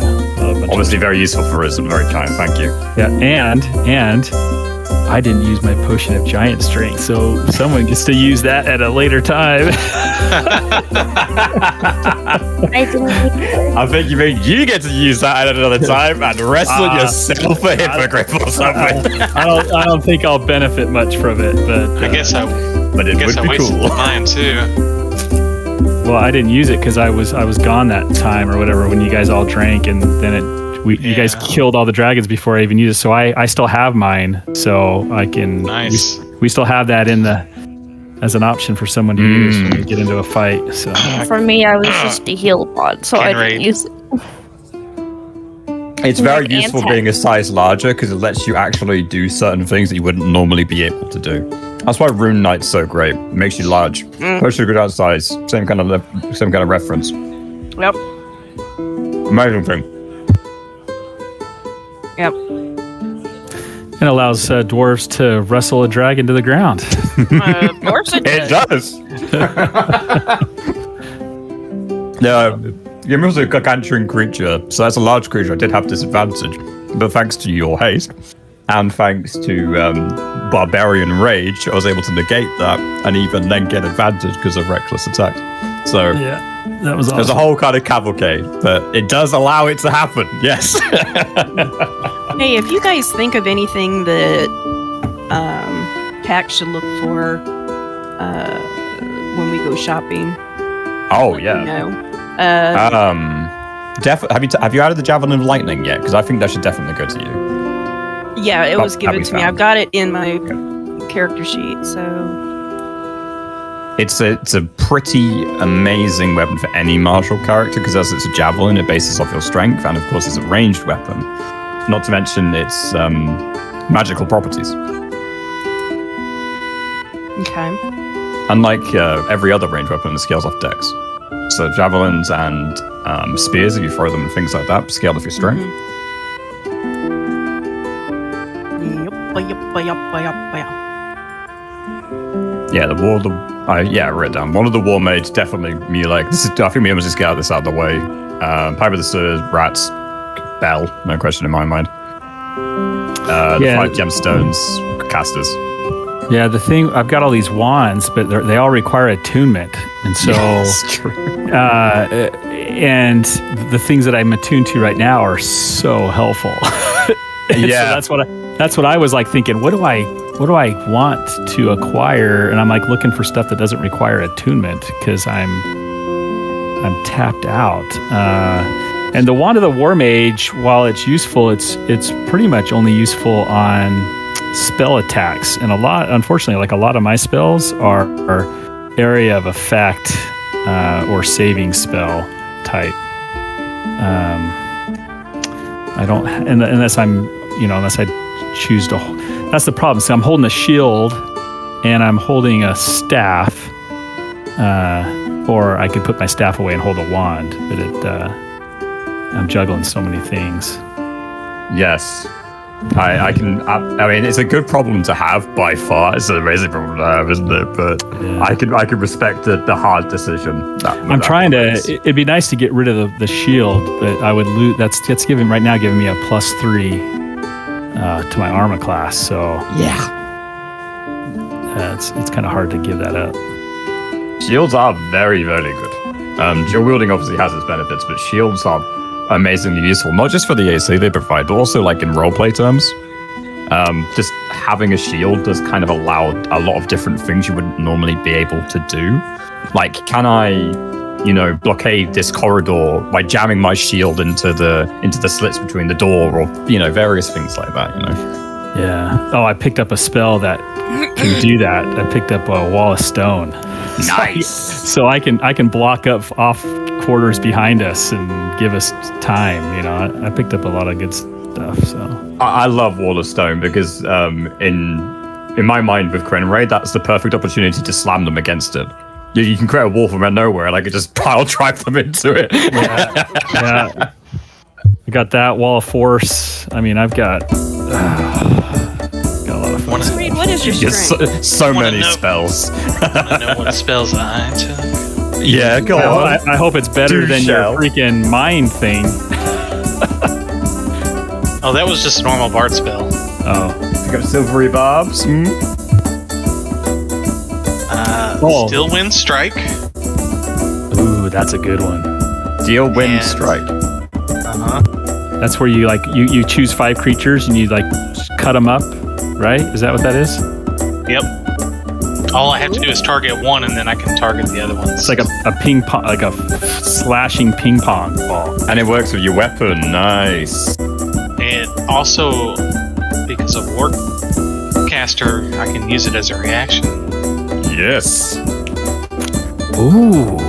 We're range of 30 feet. I'm a warcaster too, but I don't typically carry a weapon. So I think you have to read the spell. I don't know if it uses your weapon or if it. I think it's you flourish the weapon used in the casting, but a weapon is a pretty broad term in D&D, thank God, and pretty much anything could be an improvised melee weapon or an improvised ranged weapon, and personally I would say that probably fits the bill. You could fly a frying pan around your hand and flourish it to cast a spell, and you're good. Oh yeah, because it's 60. It doesn't have to be. It goes off of that force damage. Ooh. It could be anything. It could be a rock. It could be a stick. And then I took Mass Cure Wounds, because why not? Amazingly useful spell. Good choice. And then, imagine this. So I'm there. I'm using Planar Binding. I have my Spirit Guardians out. And then I'm Destructive Waving. Destructive Waving. So does the Planar Binding allow you to keep them longer, or what? Planar Binding allows you to basically get a Celestial, a Fiend, or a Fae, I think, for 24 hours. Yep, Celestial, Elemental, Fae, or Fiend. Yeah. It does require a duel. Yeah, worth at least 1,000 GP, but we have quite a few of those now. That's all right. Got a bunch of gems. Got them covered. No problem there. And really useful stuff. It can do all sorts of things. Like it's not like just an elemental that doesn't really do very much. You can give it some commands. It's more like a summonable temporary IG. That's how I would describe it. Not quite as permanent. That doesn't have the spell casting and everything, but still pretty good. Yeah, the only thing amazing would be like. So the best thing to do is. I was kind of like, man, if I was a paladin, I could have my Spirit Guardians out, right? Still Wind Strike. Let's say somebody tries to move and I reaction, Still Wind Strike. Then the round before I had Brandishing Smite or whatever it is. Yeah. Oh, and then, yeah. Could do a lot of damage. And then all the one that makes them move. And then you could turn around and do like a 4th or 5th levels. You could turn around and do like a 4th level smite or 5th level smite on top of all of that. Paul, I'm thinking of using the switch a spell out with silvery barbs as flavor when we visit Strixhaven, because I think that's where that spell comes from. It does. Perfect choice. That is great flavor. I love that. And it fits with my chronologist too. So it does. I was gonna bring it up when we got to Strixhaven, so I'm very glad you've already thought of that. I mean, it's almost perfect. It's almost a duplicate of my Chrono Shift, but it being I think it's a level 1 spell. It gives more uses of something similar to that. So I was gonna take that dragon spell, then I realized like you already had it and I didn't want summon Draconic Spirit. Yeah, that thing is awesome. There's nothing wrong with having more than one, dude. I was like man, that is so like my RP, for Falazure. Yeah, well, you should have it. You should have taken it. Nah, it's a concentration. I was just like, forget it. Hey, Mulek, I know your character is updated, but is Mulek's Bag of Holding also updated? Yes, it should be up. I just updated it before the break. Okay, all right. It should have the Bag of Holding, and then the party loot bag. The party loot Bag of Holding is what I updated right before the break. So there should be a lot of the stuff that we gained from the loot. So I will get Mulek's Bag of Holding, and then I'll get the Party Loot Bag of Holding. Yeah, unfortunately, you have like a ton of stuff to bring over for Mulek.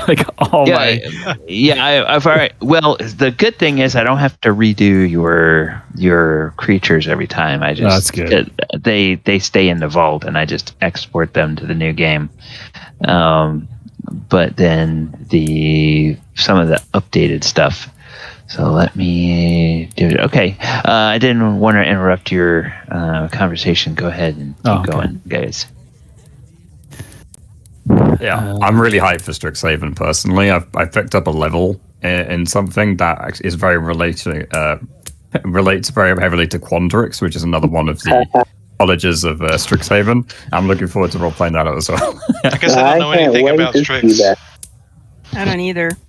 Yeah, I don't know anything about Strixhaven. All I know is Silvery Barbs comes from it. That's all I know. Yep.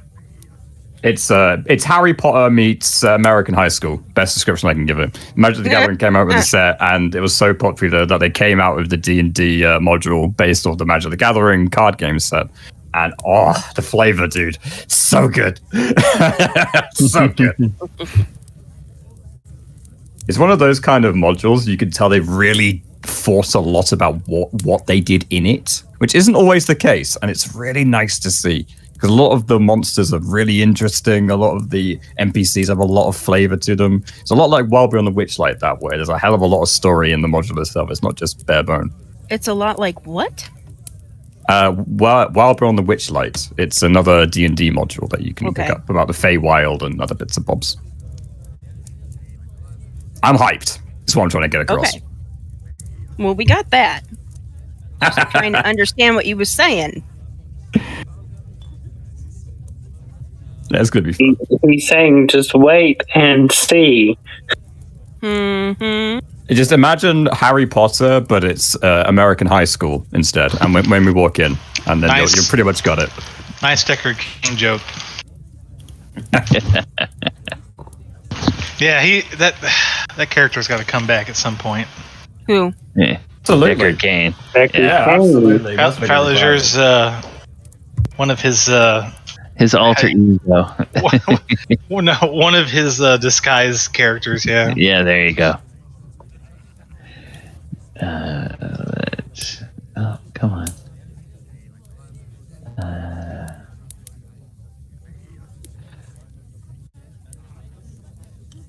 You guys a bit of a reference. This is the Strixhaven pre-release thing that came out. These are the 5 colleges of Strixhaven, which basically refer to different schools of magic. So you've got your fire, your earth, your silvery barbs, persuasion, crazy stuff. You got Quandrix, which is kind of like mathematics and spellcasting, and then you've got I don't remember what it's called. Sildical? What Syndical, yeah. What about heart? Oh, that's where you find it. Prismari, which is the one on the bottom left, is all about expression, passion, heart, things like that. That's kind of their jam.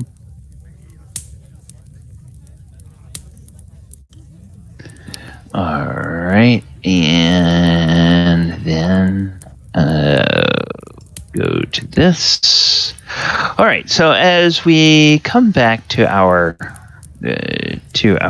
game here, the feast is underway, and or the main course is being served, and King Hekaton stands up and he says, "My lords, my dukes, my counts, my jarls, distinguished guests, small folk, and dragon folk, welcome to the Hall of Maelstrom.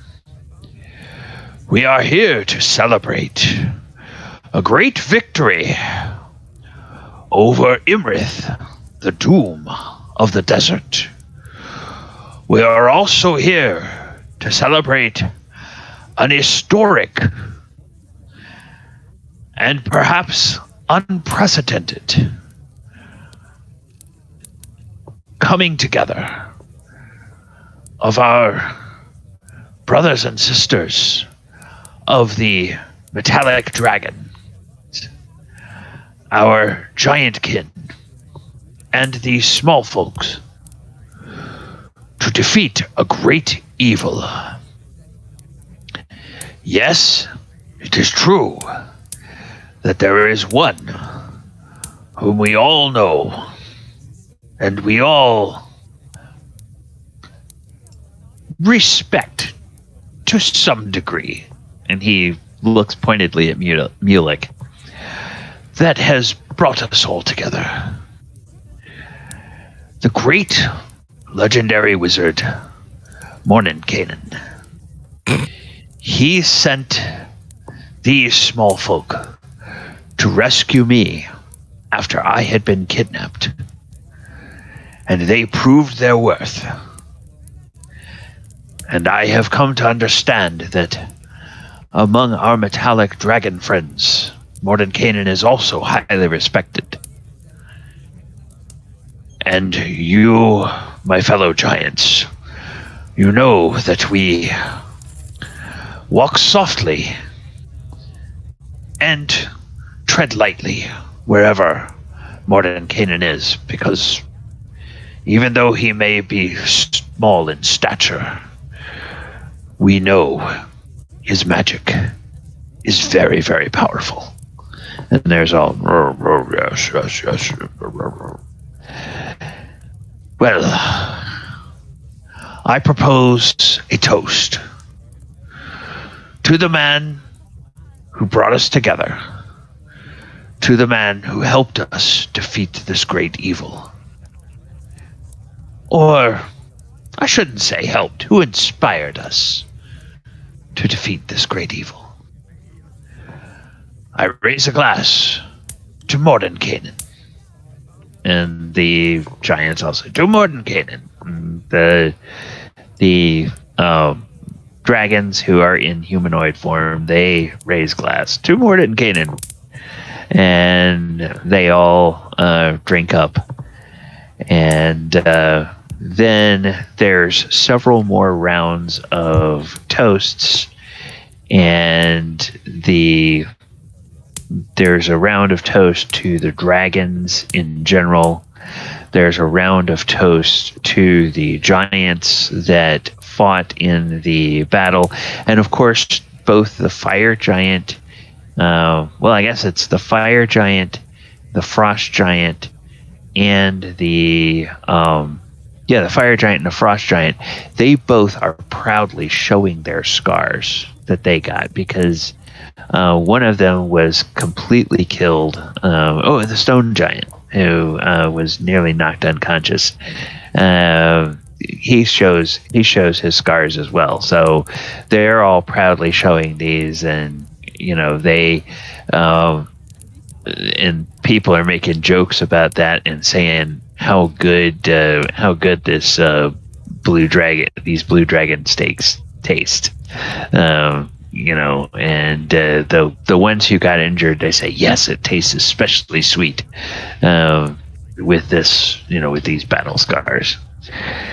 And then there's a series of toasts to not to you as a group, but each of you are toasted individually by King Hekaton, and he makes a special mention of something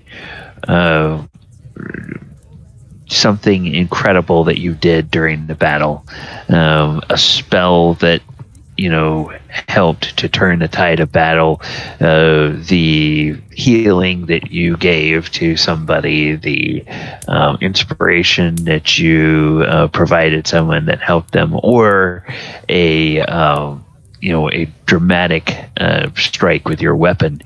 And of course, everybody has a chuckle over Krenraid wrestling Iymrith to the ground in her lair.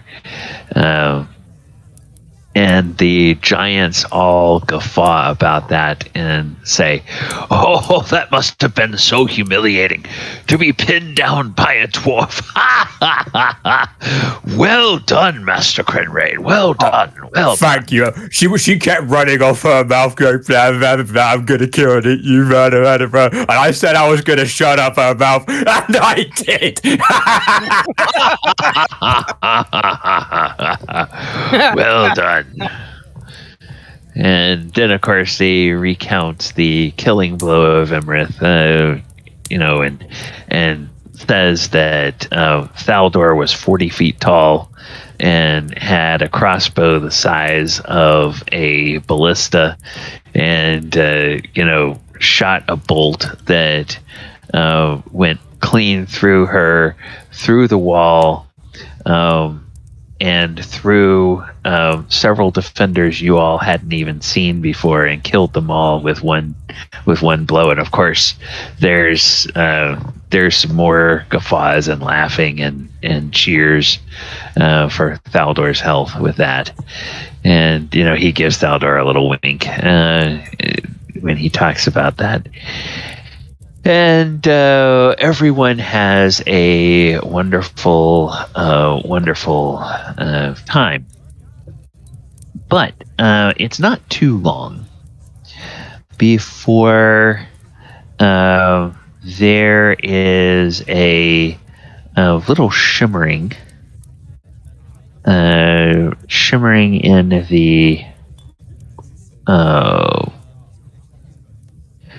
the air. And right in the center of the Great Hall, they actually have put a platform over this well. So this well is not open, but it's serving like as a big, huge table that everybody is gathered around. And right in the middle of that, there is... okay, come on. There is a shimmering, and the figure of Mordenkainen appears. And you all can tell that he is not the holographic version of himself, but he is there in the flesh. How clearly can I tell this? Because I've got a mug of beer in my hand, and I'm really tempted to. Okay, this is Krenraid. Yes, go ahead and make me a perception check, Krenraid. You got it, boss. Everybody else doesn't have to make one, but yeah, but we're all about to have to do like dexterity saves or something. if I do pour a beer over Mordenkainen's head, probably. I thought you were going to pitch it at him. Yes, Krenraid. He looks very similar to the way he has the last couple of times he's shown up. It's the same guy. I'm walking over and I'm pouring a beer over his head. Oh! Welcome, my friend. Welcome. Let your spirit have a bit of this. And he says, oh, "What? Oh, hey! Stop that!" And he starts to brush the He twiddles his fingers even as he says, "Stop that!" And he swipes at the at where his robes are wet, and as he swipes, his robes are completely dry and totally clean and everything. And so it's like he's complaining at Krenraid even while he's prestidigitating himself and getting Krenraid, stop that! It's me. Wait, he pokes you a few times. Then he reaches out and he just grabs Krenraid's earlobe and he tweaks it. Hey, what are you doing? Don't pour beer on me. I thought you were your weird hologram thing. No, I'm here. Oh, my goodness. Your Majesty, he turns to King Hekaton. Your Majesty, please forgive the dwarf. And the giants are all just howling with laughter. They kind of are slapping their knees, and they're just sort of supporting themselves on the edge of the table, and they're roaring with laughter. They think this is the funniest thing they've ever seen. and King Hekaton is trying to remain a bit above all of that, but you can tell he's sort of smirking, and those of you that are within about 20 feet of him can hear sort of his chuckle. Yes, Mordenkainen, be welcome. You are always welcome in Maelstrom. We were just having some of those delicious blue dragon steaks. Please pull up a chair and join us. And he says, yes, Your Majesty. I think You're the bloody idiot, get. He says, and Your Majesty, I also brought you a gift. And King Hekaton says, a gift? Oh, my good friend, you've sent me the most wonderful gift you could with these fine, incredible adventurers of yours. They are beyond what you promised. They are so formidable in their own right. Your pupils are very... Oh, they're just a bunch of guys I found, but I knew they had it in them. Looks over at Krenraid at that. Just a bunch of guys he found? Oh, it's a long story. I'll tell you her mistakes. And he says, Your Majesty, I've talked with several very powerful priests at my new home, my temporary home in Strixhaven, and I was able to get from them something that I think might be of interest to you. Please accept this with all of my best wishes for its use. And he pulls a scroll tube out and he hands it to King Hekaton. And King Hekaton looks at it and he pops it open and he pulls it out, and of course it's kind of interesting seeing this big 28-foot tall giant with a human-sized scroll, and he looks at it, and this look of wonder comes into his eyes. He says, "Oh, are you sure?"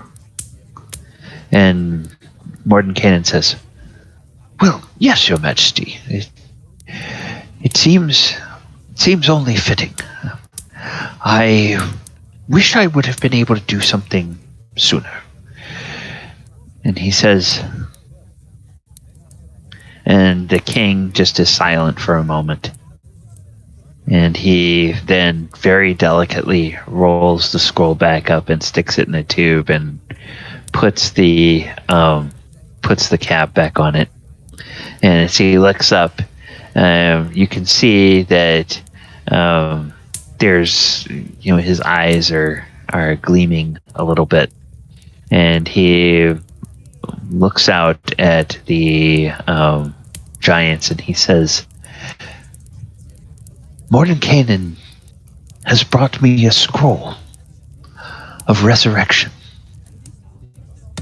so that I might bring my beloved wife back from the dead."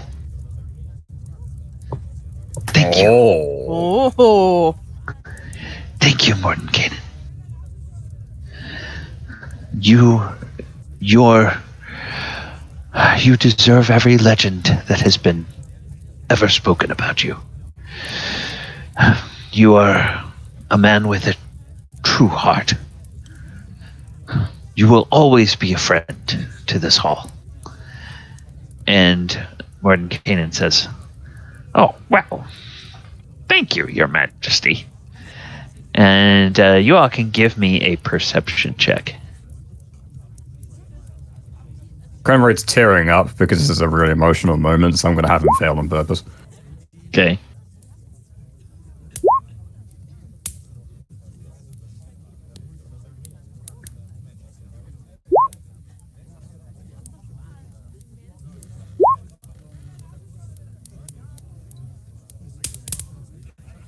Alright, I see 22 from Tag, Krenraid, Mulek with 13, Spell with 11. Oh gosh. Falazure with a 10. Do we have Thaldohr? Is Michael back? Oh. Okay. I'm going to say that the Krenraid, Mulek, Bell, and Falazure, you all see, you all believe that you see Mordenkainen looking fairly pleased with himself. And you think, yeah, that tracks. Tack, you've heard these people talk about Mordenkainen, and even a fighter like you has heard the name of Mordenkainen and knows, how he's associated with very powerful magic. You're a little bit astonished to see that Mordenkainen is actually trying to hide the fact that he's blushing from being complimented by King Hekaton. Okay. Yeah. And of course, Tack, having no tack, leans over to Krenraid and goes, "Look at that. He's blushing. Aww." Oh, he gets very embarrassed around people, you see. He was locked in a cave for like 500 years or something. I didn't really get the numbers. My abacus doesn't go that high. But he was locked in a cave. He didn't have anyone to talk to, so he's a bit of a grouchy old git. But he's nice. He's a good... He's good at what he does. I don't know what he does, but he's good at it. And he's famous. When Mulek first met him, he was revering like a god or something. So he must be like a really fucking good wizard, like way better than me. Well, let's just say that it seems that Mordenkainen has a little bit of a heart. I've heard stories. Yeah, absolutely, yes. No, this version of him, I think he didn't say that he was him. He was like another him. I don't get it. But he's like, this him. Yeah, he can get embarrassed. All right, then. Apparently he can't get wet, though. Well, you did kind of pour beer on him. Who wants to... Well, other than you and me, who wants to smell like beer? I mean, that's a very valid point. But at the same time, he's not wet. Look at him. He's dry as a bone. Being that powerful of a spellcaster, it comes with perks. Yeah, perks. Yeah, he's real good at the finger waggling, that's true. Mm-hmm. Mulek said he's one of the best, so I believe. Mulek's one of the best I've ever known, so if he says he's one of the best, he must be one of the best. I can see. Huh. So yeah, the Tack is just kind of like, yeah, he's blushing. Oh, it makes him look so cute.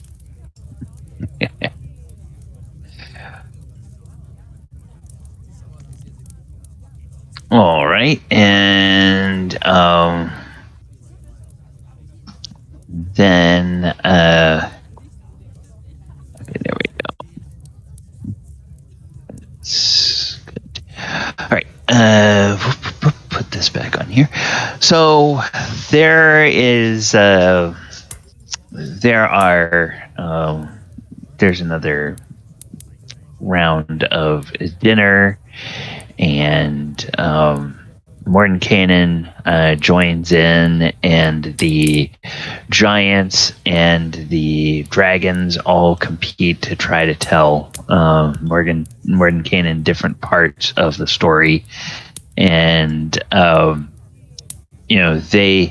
they talk about your part in the destruction of Iymrith, and he nods and looks around, and every time one of you is complimented, he will look over at you and say, yeah, I knew you could do this. And when he talks about, or when they tell him about the potion, the giant-sized potion, he gets a real kick out of that.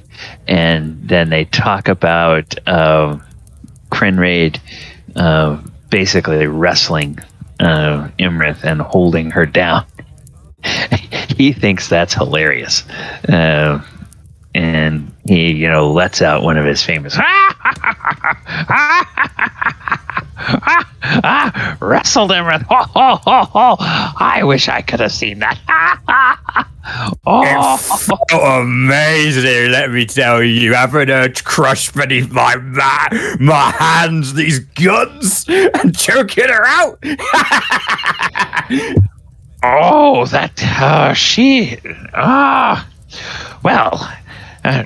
You all have done a real service to all of Toril, because Iymrith, for nearly 1,000 years, she terrorized the length and breadth of all of Faerun, and no telling what continent she went to find some of her treasures.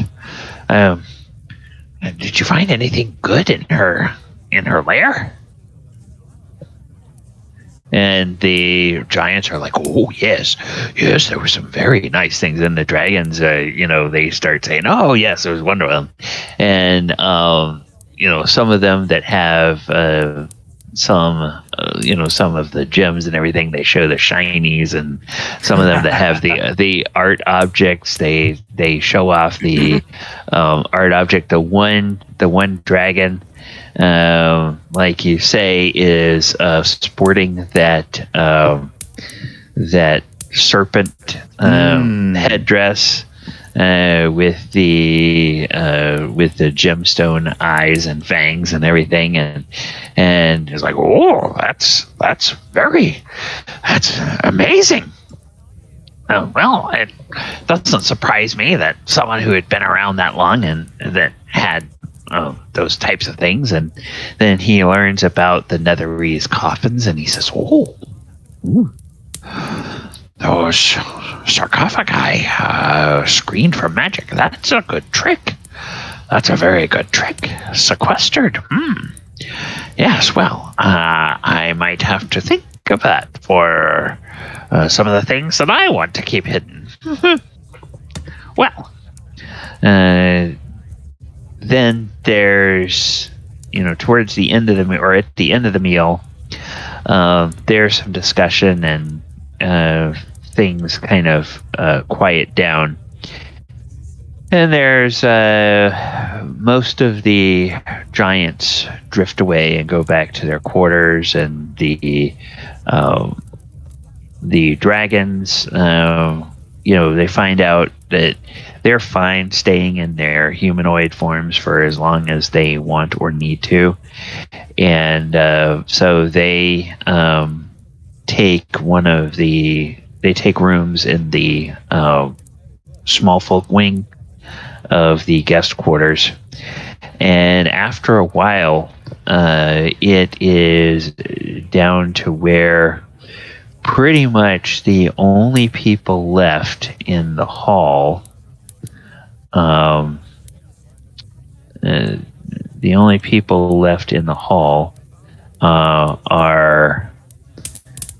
you guys and Mordenkainen and King Hekaton and King Hekaton's direct family. So everybody else is kind of gone. And King Hekaton says, Mordenkainen, would you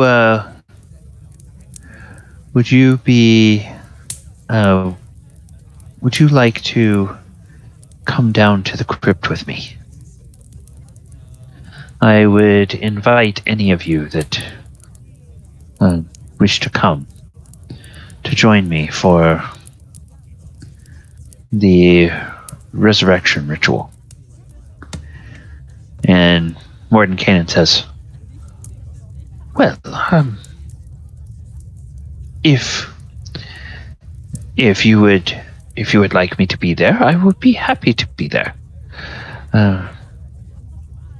And he looks around to the rest of you and he says, and I think any of you that want to go, if you wish to accept the invitation, I think that would be fine. I'll bring the steak and the beer. Being dead probably gives you a hell of an appetite. Mulek looks at Krenraid and goes, does the moves the hand across the neck kind of thing, like no. Like ixnay on the ear type thing. You think she's like a vegetarian? She's wearing a salad or something? I look over at Mulek. The food here. And first I tell Kren, no. Leave the food and beer here. Then I ask I'll just Mulek, bring it up for me then. There you go. And then I asked Mulek, how powerful is that scroll he just gave King Hekaton? Let's talk later. All right. I would be honored, King Hekaton, to join you. Very well. Was I? Very well. And he says, my daughter, my brother, and they both nod. And he stands. He says, you all should know that between the time you were here last and before we set off on the quest to slay Iymrith, I made the decision to exile my other two daughters. I found good husbands for them. One has been married off to a frost giant. One has been married off to a cloud giant. They will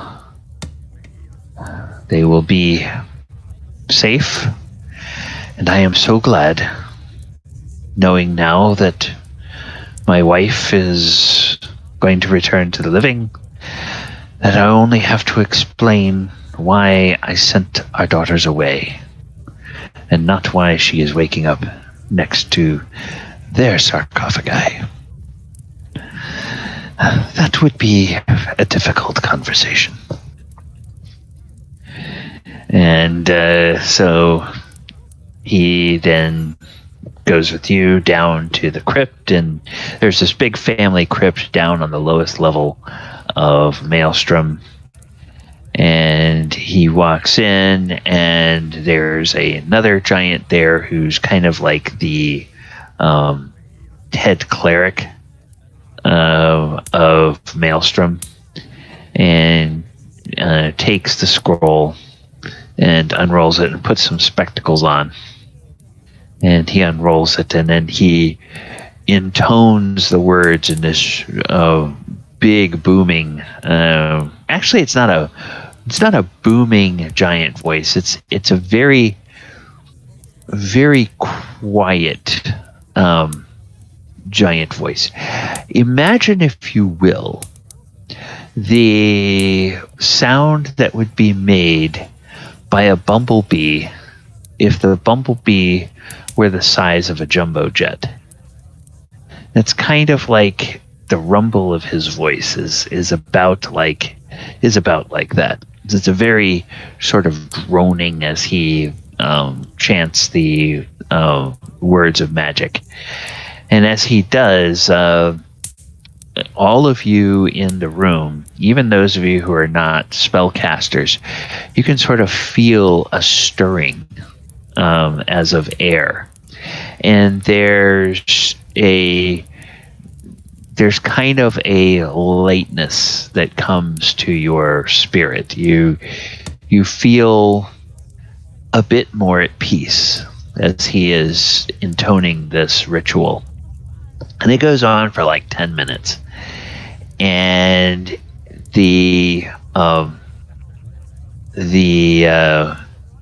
there's sort of an ethereal light that begins to appear, and it seems to be coming from everywhere at once and nowhere. But as the ritual goes on, this light seems to grow brighter and become more concentrated around the form of King Hekaton's queen, as she is laying there on the on the table, and or on the plinth where she's been laid when she was taken out of her coffin. And as the ritual gets to its gets about halfway through, you can begin to see kind of the extremely pale and dried and sunken skin begins to get slightly more color, and it starts to get slightly it begins to swell a little bit to look more healthy and more lifelike. The dryness seems to fade away a bit, so the skin seems more supple. And then, eventually you see the cheeks, which are all kind of hollow and sunken, they begin to fill back out to look more like the cheeks of a normal adult. And then, as the last few words of the ritual are spoken, you begin to see her chest rise and fall as she begins to take the first few tentative breaths. And there's not like a big gasp or anything like that. It's just very gently she begins to breathe, as though she has gradually just come into a state of a deep sleep. And the final words of the ritual fade away. The glow that has been surrounding the queen slightly fades away. That sense of peace, sort of, it doesn't completely go away, but it's not quite as tangible anymore. And all you can hear now is the sound of everyone in the room breathing. And now you can also hear the sound of the queen breathing. And after a few moments, her eyelids flutter, and King Hekaton steps over, and he gently smooths her hair, and his eyes are brimming with tears.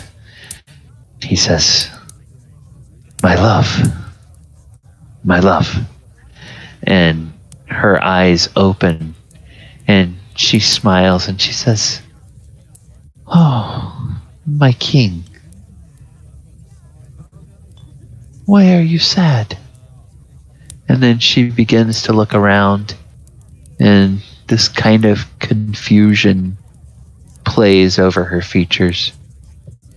And she says, we're in our home.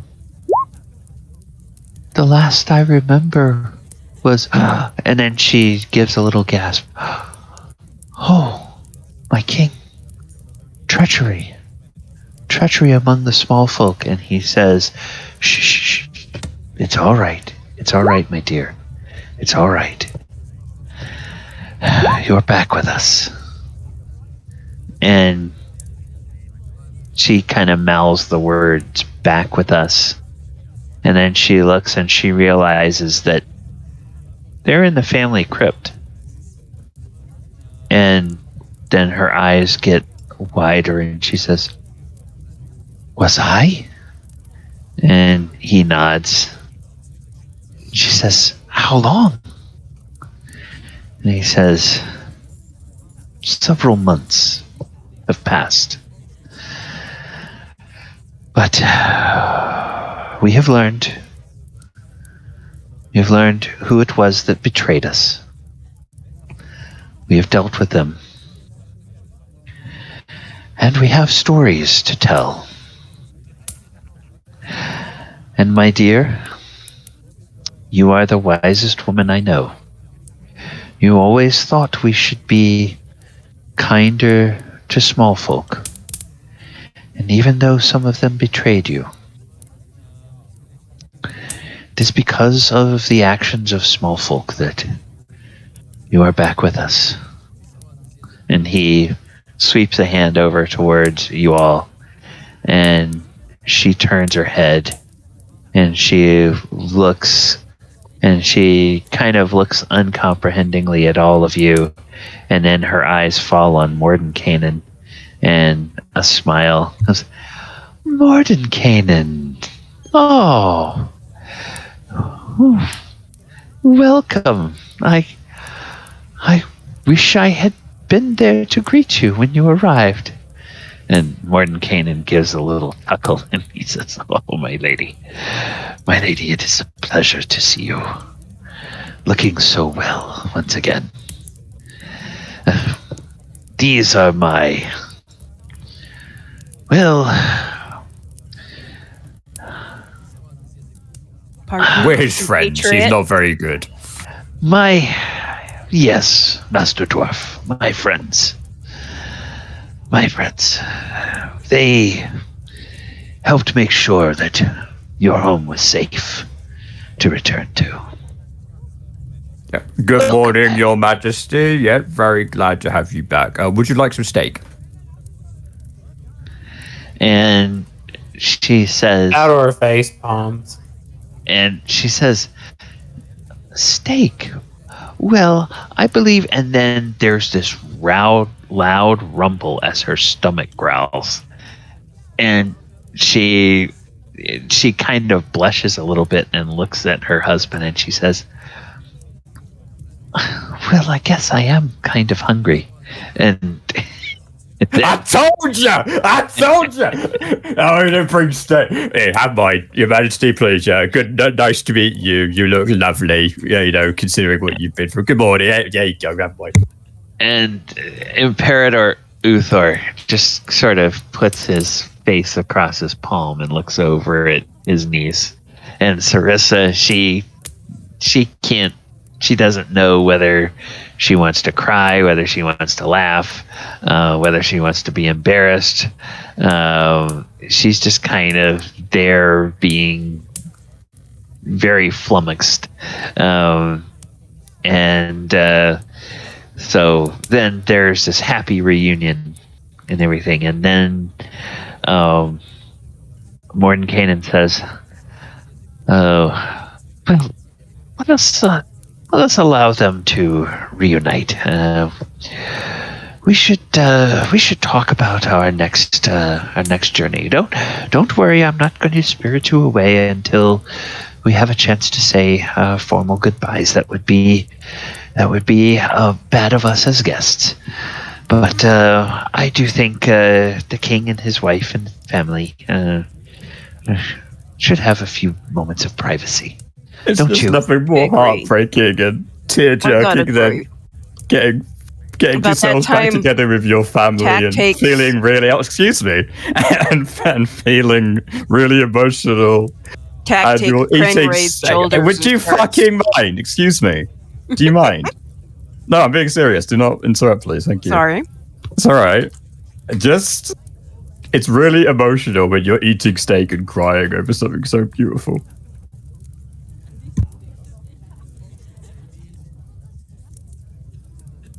And so he shepherds you all out of the shepherds you all out of that chamber there. And then he says, well, my friends, that was well done. That was well done. Is there any business that you all have to attend to here in this plane? And he looks over at Krenraid and he says, Master Krenraid, I've gotten a hold of that. I've gotten a hold of that. The dwarves in that hold I mentioned, and they are going to go over to the area where Iymrith had her lair, and they're going to send several score of craftsmen to begin work on refurbishing that and refinishing it, bringing it back to its glory. So the next time you come and see that, it should look much better than it did. I'm sorry, let me just wipe my face a bit with this steak. Oh, that wasn't a good idea. Thank you, that is great news. That's really good to hear. I don't have any business, but I don't know if you guys do. I wrapped up loose ends earlier today. I think I think we should let you spend time with your wife, and I believe we have other matters to attend to. Okay. And so there's it's kind of late in the evening, and teleportation across planes is something that, while he would never admit it, it's a little bit of a big deal even for Mordenkainen. So he gladly accepts the offer of hospitality for the night, and you all spend one more night in Maelstrom, and then in the morning, the queen looks much, she looks regal, back to the picture of full health and everything. And you can tell that she has shed a few tears, probably over learning about the hand that her daughters had in what happened to her and what happened to King Hekaton. But she's probably relieved that they are alive and with loyal vassals of her husband. And they have a formal farewell ceremony for you guys. And there's there's the shedding of some drinks, and there's little parting gifts. And these little parting gifts are just essentially little bejeweled tokens. And these tokens are worth about 100 gold pieces each. And they're a brooch that is made of coral, that has several pearls, and it sort of it's a little evocative of the structure of Maelstrom. And each one of you is given that, and gives you, King Hekaton tells you that this gives you guest right to return to Maelstrom anytime you wish. You do not need to announce yourselves. You're welcome under his roof anytime. And he asks you all, and he also asks Mordenkainen to keep him informed if there is any way that he and his loyal giant would be able to assist in any further efforts they may have to thwart the goals of the Cult of the Dragon. And King Hekaton, or Mordenkainen, says, yes, yes, they will. And my lady, I want you to know that there's something you need to be aware of. And King Hekaton says, what? He says, well, I'm sure it's going to be fine. Because after all, I'm putting my best agents on the case. But there is something of a curse that is on this plane. And it's a curse that involves anybody who has been brought back from the dead.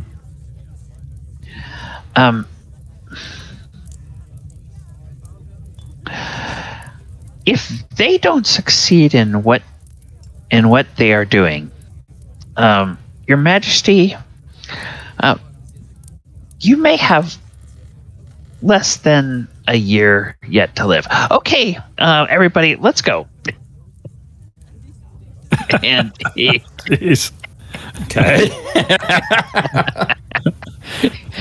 he gathers you all around, and he Did we all hear this premonition? Okay, right. yeah. So this is related to what we had learned before, right? Right, right. Yeah. And he looks at you and says, I'll explain later. And then he does the teleportation, and you guys all will find yourselves in a new area. So I am going to close this game. So once we get there, I guess till you fix all that theater of the mind, I look over at Krenraid and I say, "Hey, Krenraid, do you want to see a trick?" Oh, I love tricks. Hey, Jack, come watch this. All right, close your eyes. Yeah. Got your eyes closed? Tack, Yeah. you too. Close your eyes. All right, 3, 2, 1, and I make Tony appear on my arm. All right, open them. Yeah.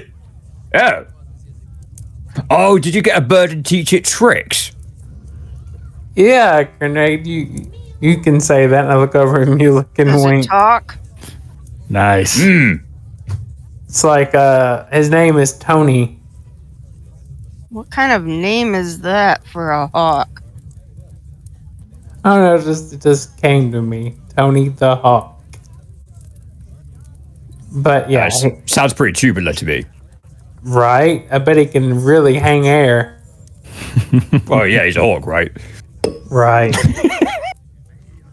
So, no, I look over at Mulek. See, I guess I learned a little bit of finger waggling. Grenade.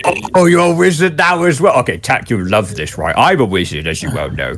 Mulek's a wizard. And now, look, he's a wizard too. This is great. Now we're all going to be wizards. Can you make Tack a wizard as well? The wizard. Yeah. If you could do finger waggling, you're a wizard. I don't want to do finger waggling. I like to beat shit up. Yeah, so do I. But trust me, I've learned from experience, right, that, you know, if you could do a bit of finger waggling, it helps you beat stuff up bigger. It's okay, Kren. I lied. I didn't do it. It was a gift. But I do control it. Like, watch. I tell Tony to go fly up 60 feet in the air. Fly up, Tony. You see him fly up. I can do what Mulek does with Casper. And then as you see him fly up and he's in the air, I dismiss him. You see him disappear. Then I call him back, and he's put him right back on my shoulder. Like he just appears on my shoulder. Finger waggler, wizard. No, okay. I pat him on the shoulder. You're a great wizard, Krenraid. Thank you, I know. I have a great teacher. Yeah, Mulek is the best. Yeah, he really is. Jack, he could totally teach you as well. Like, it's really easy when you get the hang of it, right? You just kind of point your ring finger at something and you say something and you just do it. Is Krenraid pointing when he says that? He probably is. Yeah. So wherever Krenraid's pointing, I bring Casper up. And if he goes to move his finger again, I make Tony just appear there. Oh, see, I told you. You just. Oh my God, he's the best teacher. I walk over to Mulek in his ear and I tell him, "It's like you just gave me the best pranks I can pull on Krenraid." Yeah, he's like, you do it like this, right? You get your ring finger, it would like try and take your hand ever so slightly. Good, yeah, you just do it like that. Yeah. They just think really hard about like a bird. I was thinking about a dog, but maybe that's what works. Now Casper disappears and reappears on Kren's head. Oh, well done, Jack. Oh my God! Meanwhile, Tack's kind of looking over at the other guys like, huh? And then Casper disappears. Poof. Yep, just having fun with that. All right. So, you all. Oh yeah, that's right. I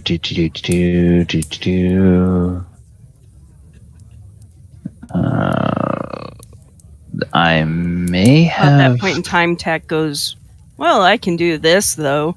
And about that point in time, he slaps a hand over the rune on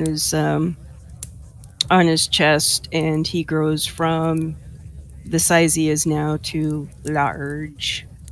Ah. Okay. Yeah, that would definitely impress. Oh my God.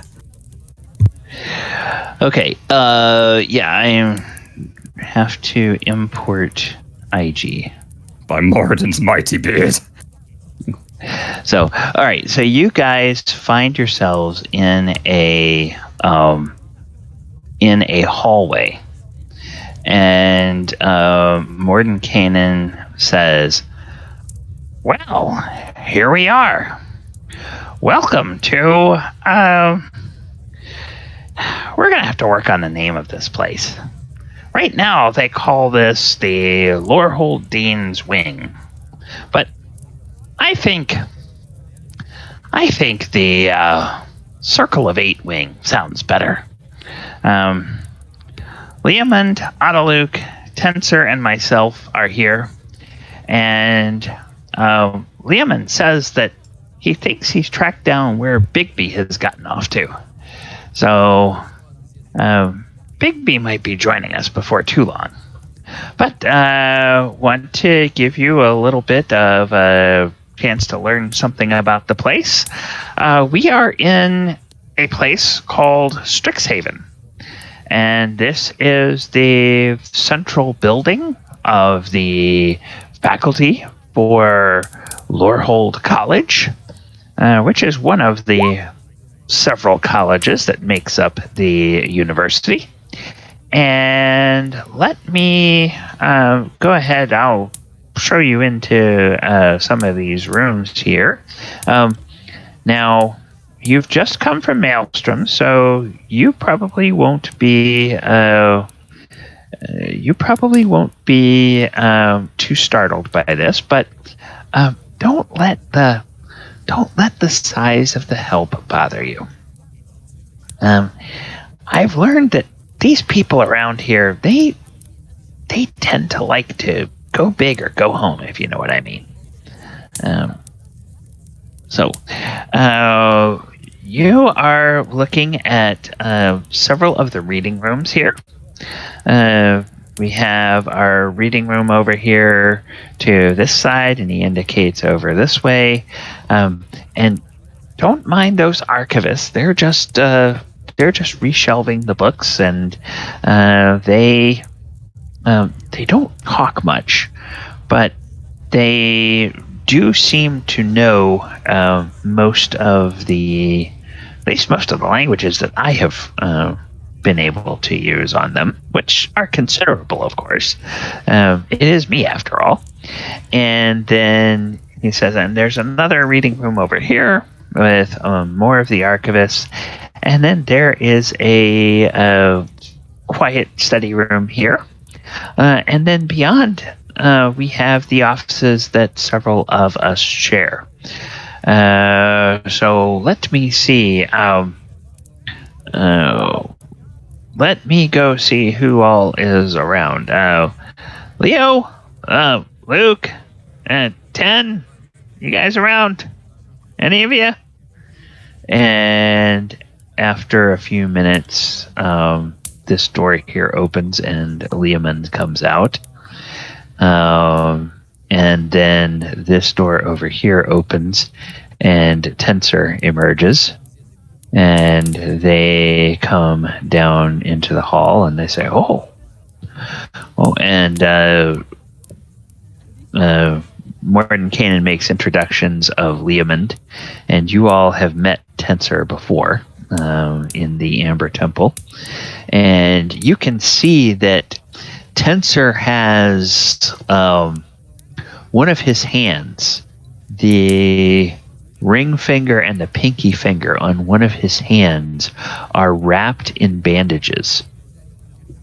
And he also has just at the where the top of his robe is around his chest and over his shoulder, you can see that there are some cloth bandages peeking out from under that. And he looks a little bit frail compared to the last time you see him. He's spry of step and seems to be full of energy, but there's just something a little bit off about him.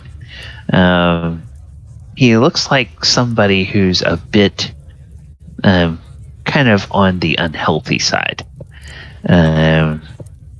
But he's smiling and everything. He says, "Oh, good. You're back. Welcome." And he's very careful that he does not shake hands with his hand that has the bandage on it. He will just sort of keep that always down by his side, and he will wave to you or reach out with his other hand.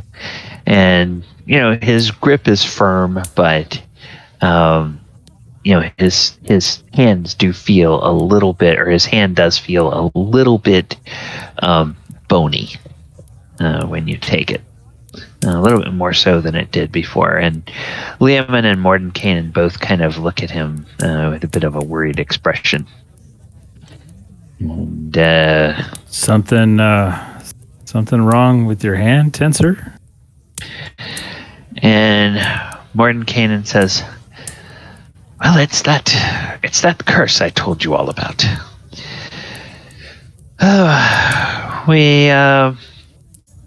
We noticed it. We noticed it about 10 days ago. Both Luke and Tensor began showing signs. First, it just was like a bit of a rash that began to appear, and then they noticed that in areas where they had suffered mortal wounds before, the flesh was beginning to dry up, and in some cases it was beginning to peel off if it wasn't held on with bandages." Yikes. Yes, it's a nasty business. Is Luke around? And Tensor says, oh, he got to feeling tired, so he went back to his room for a bit of a nap. So, okay, well, but he's fine. His condition seems to be progressing at about the same pace as mine. And are there more that are suffering, or limited to you two? And Mordenkainen says, well, by using sending and by traveling to Waterdeep, it has become clear that it seems like everybody who has died and come back from the dead through the intervention of divine magic is suffering this. Well, it doesn't matter whether it's divine magic or whether it's through a wish or any other means. They all are suffering this degradation. Now, most people don't have as long as Tensor and Autoluke do. We think they still have a couple of more months yet to live. Wait. Before. Does that mean that the nice lady that you guys brought back from the dead with that scroll is going to be going soon already? Oh, yes, Master Krenraid. Yes. Now, she is a giant, so it will be more than half a year before she is gone. It seems like, well, if you could measure a person's vitality in, I don't know, something like points. If you could measure it that way, it seems like every time the sun rises, you have 1 point less of vitality than you did the day before. So, for people who have a great deal of health and a great deal of energy, it is going to take a time. For those who suffer, for those who are not quite so healthy, the end will be much quicker. Why? After Tensor and Autoluke had been showing signs for less than a 10-day, when I was in Waterdeep, there were masses and masses of funerals that had already taken place for people that had, mostly nobles, that had been able to petition the temples, and due to their great monetary gifts, had been able to be brought back from the dead. They wasted away in just a few days. And this is related to the Sarah Rock you had mentioned earlier?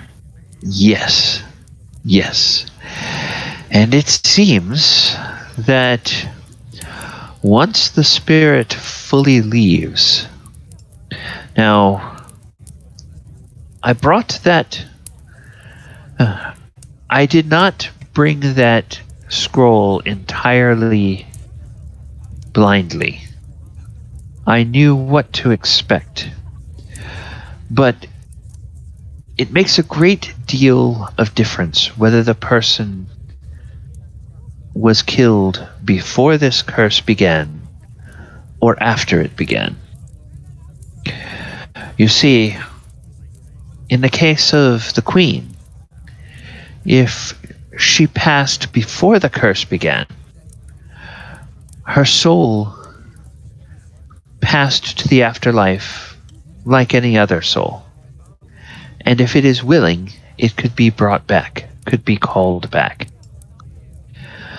But I am disturbed, and the priests in Waterdeep are very disturbed, and they are getting disturbing messages from their god.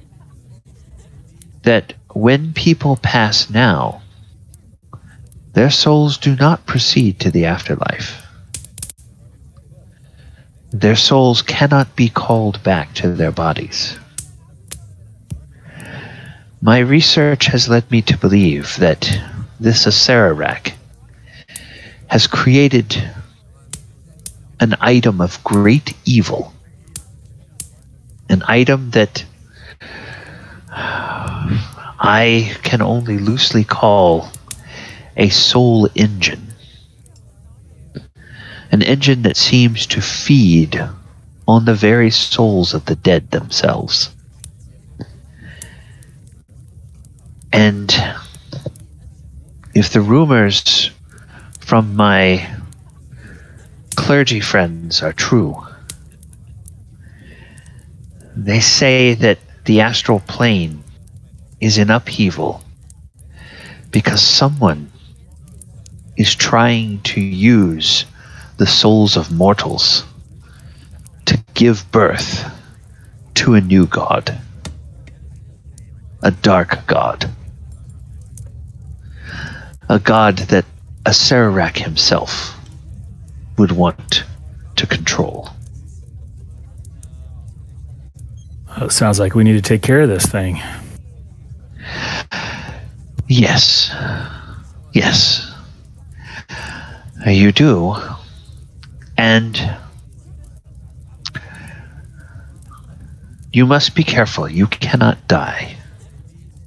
If you die, you cannot be brought back as long as this soul engine is in existence. Now, Tensor here has an idea about that. And Tensor says, well, yes, I spent some time in the Feywild, and I learned something about the pacts that the Greater Fey can make. And even some of the Fey that live in the natural world. Tell me, have you all ever made a pact with a hag? No. Not to my knowledge. Don't think so. Well, you might just want to gird your loins, because I think there's a coven of hags that we can send you to, who just might be able to give you one chance to avoid or cheat death, should it come calling for you before you finish your mission. But we will talk about that tomorrow. Well, do you mind if I have a question? Because it's kind of relevant to the subject, right? It's more from experience than understanding, because I'm going to be completely honest with you. I only kind of understood half of that. But certainly, when I'm visited occasionally by Farbacule and the various dwarven pantheon, sometimes you like to have sit down and a nice cup of tea or a dragon steak now, or some other beer or something. They seem to, think quite a lot. They said that they would safeguard my soul, and I was a warrior of the gods, specifically Farbacule himself. He chose me as like one of his champions or something. I don't really get it, but he's a nice guy with a big hammer. So you can tell he's a good dwarf. Does that mean that they don't guard my soul either? Like they can't help with that? Because you said something about divine, and I know that my pantheon is divine. And Tensor nods and says, That is what our research suggests, yes. That the normal pathway of the soul, when it leaves the body, souls typically go toward the power that animated the spirit of life.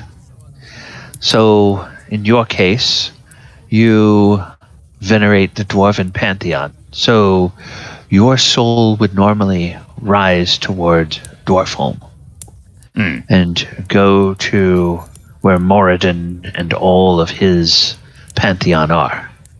What seems to be happening now is those souls are shunted instead from the mortal body. They never leave the material plane.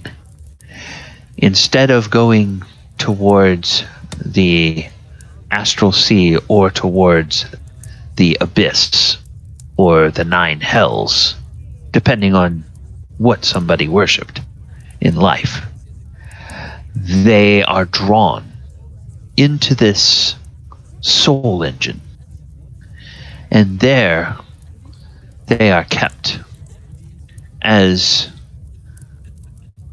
nourishment, energy, food for this nascent deity that Acererak is trying to create.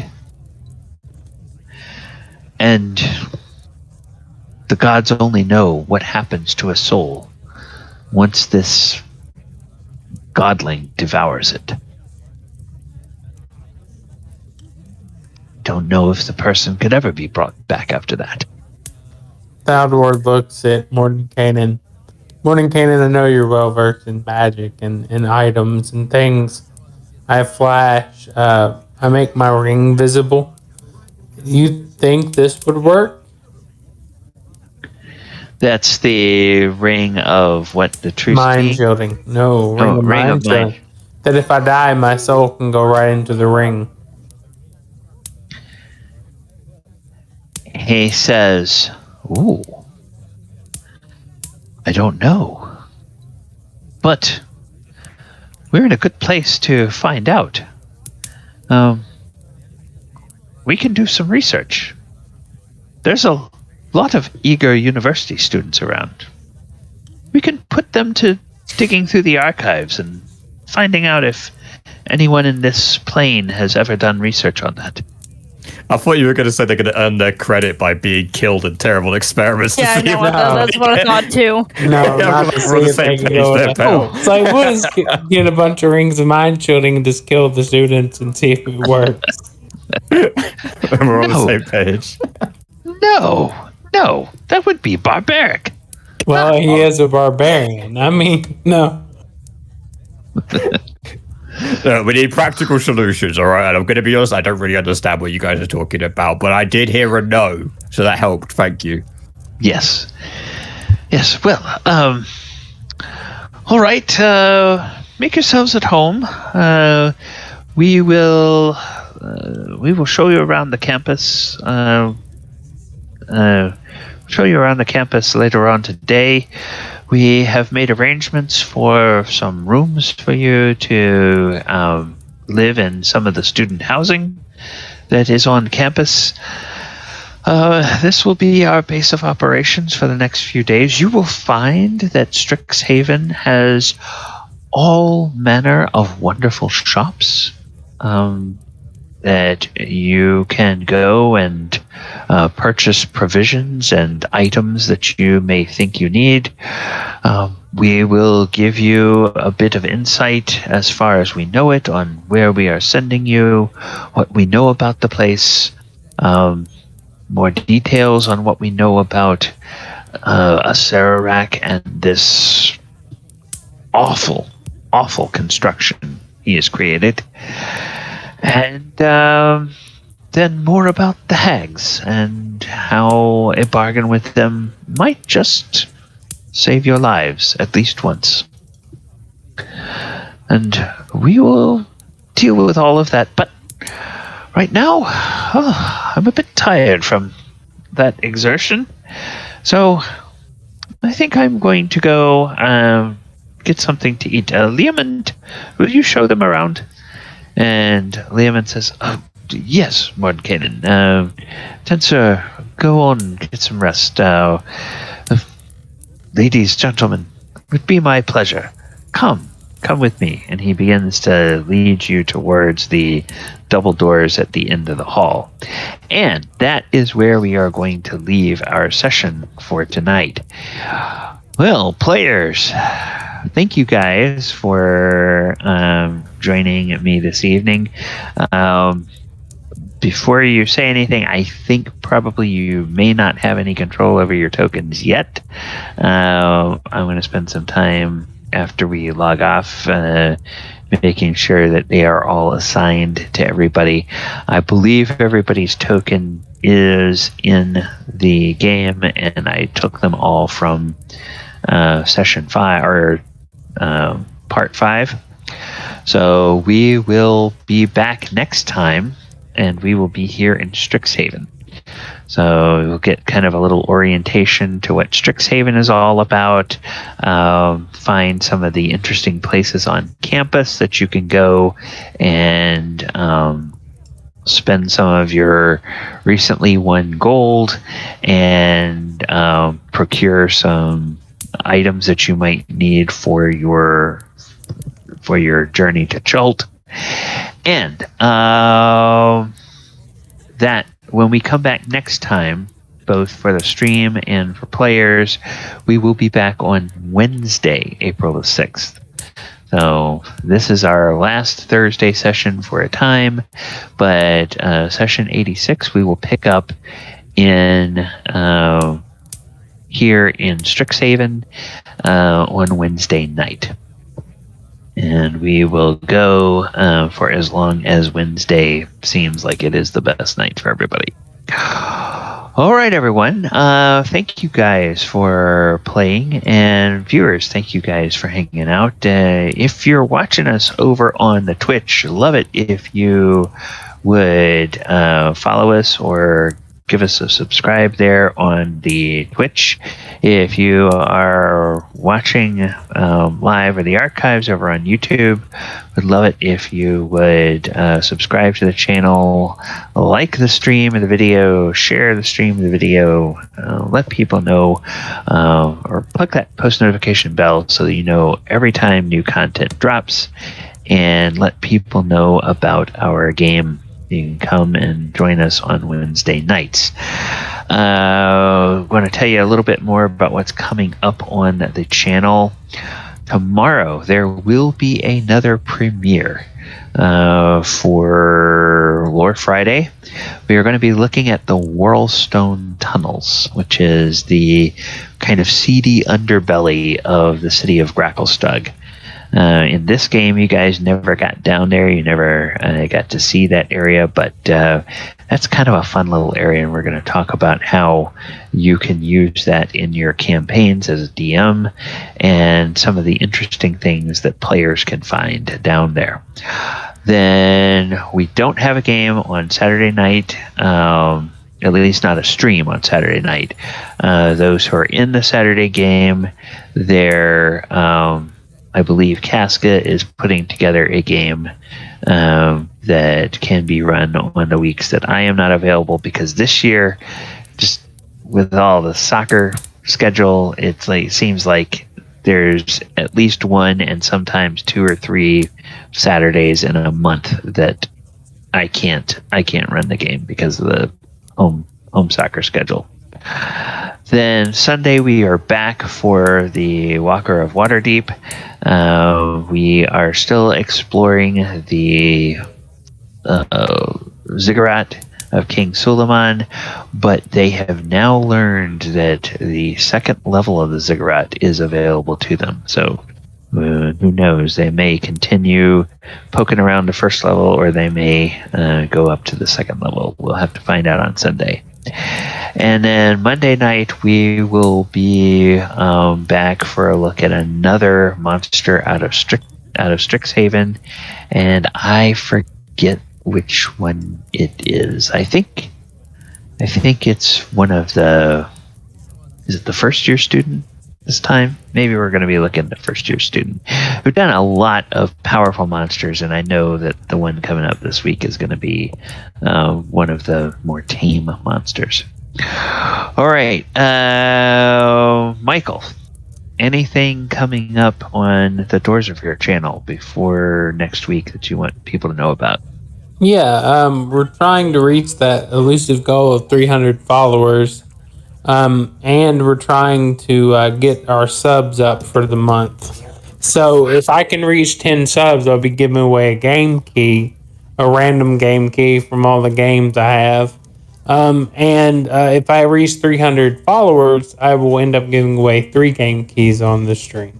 So just come check out the channel. I'm a, gamer of all sorts. I play different types. Just come check me out when I'm live. Yes, and we're putting that's Doors of Fear, twitch.tv/Doors of Fear. You can find Michael's channel there. And Paul, anything you want to let people know about between now and next Wednesday?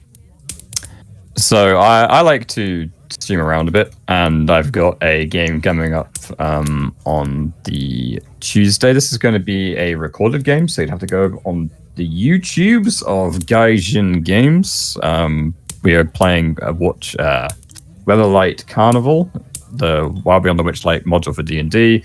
Bunch of Feywild shenanigans, bunch of a lot of fun. No complaints. Adam the guy runs is doing a fantastic job, and it's amazing fun. So if you're into that, check that out. All right. Yes, you can go over and check them out. He spells it the same way on YouTube and Twitch, right? Yeah, same way. Okay, all right. So go check them out over there. The archives of their Tuesday game over at, I believe it's probably going to be youtube.com/Gaijin Games. Yep, that's correct. And I just want to re-emphasize as well, you guys really should watch Galley's YouTube stuff because it's fucking good. Oh, well, thank you. All right, and any other players? Do you have anything you want to let people know about between now and next time? All right, hearing nothing, I am going to go to Twitch, find out if anybody else is streaming some D&D. And okay, it looks like Reg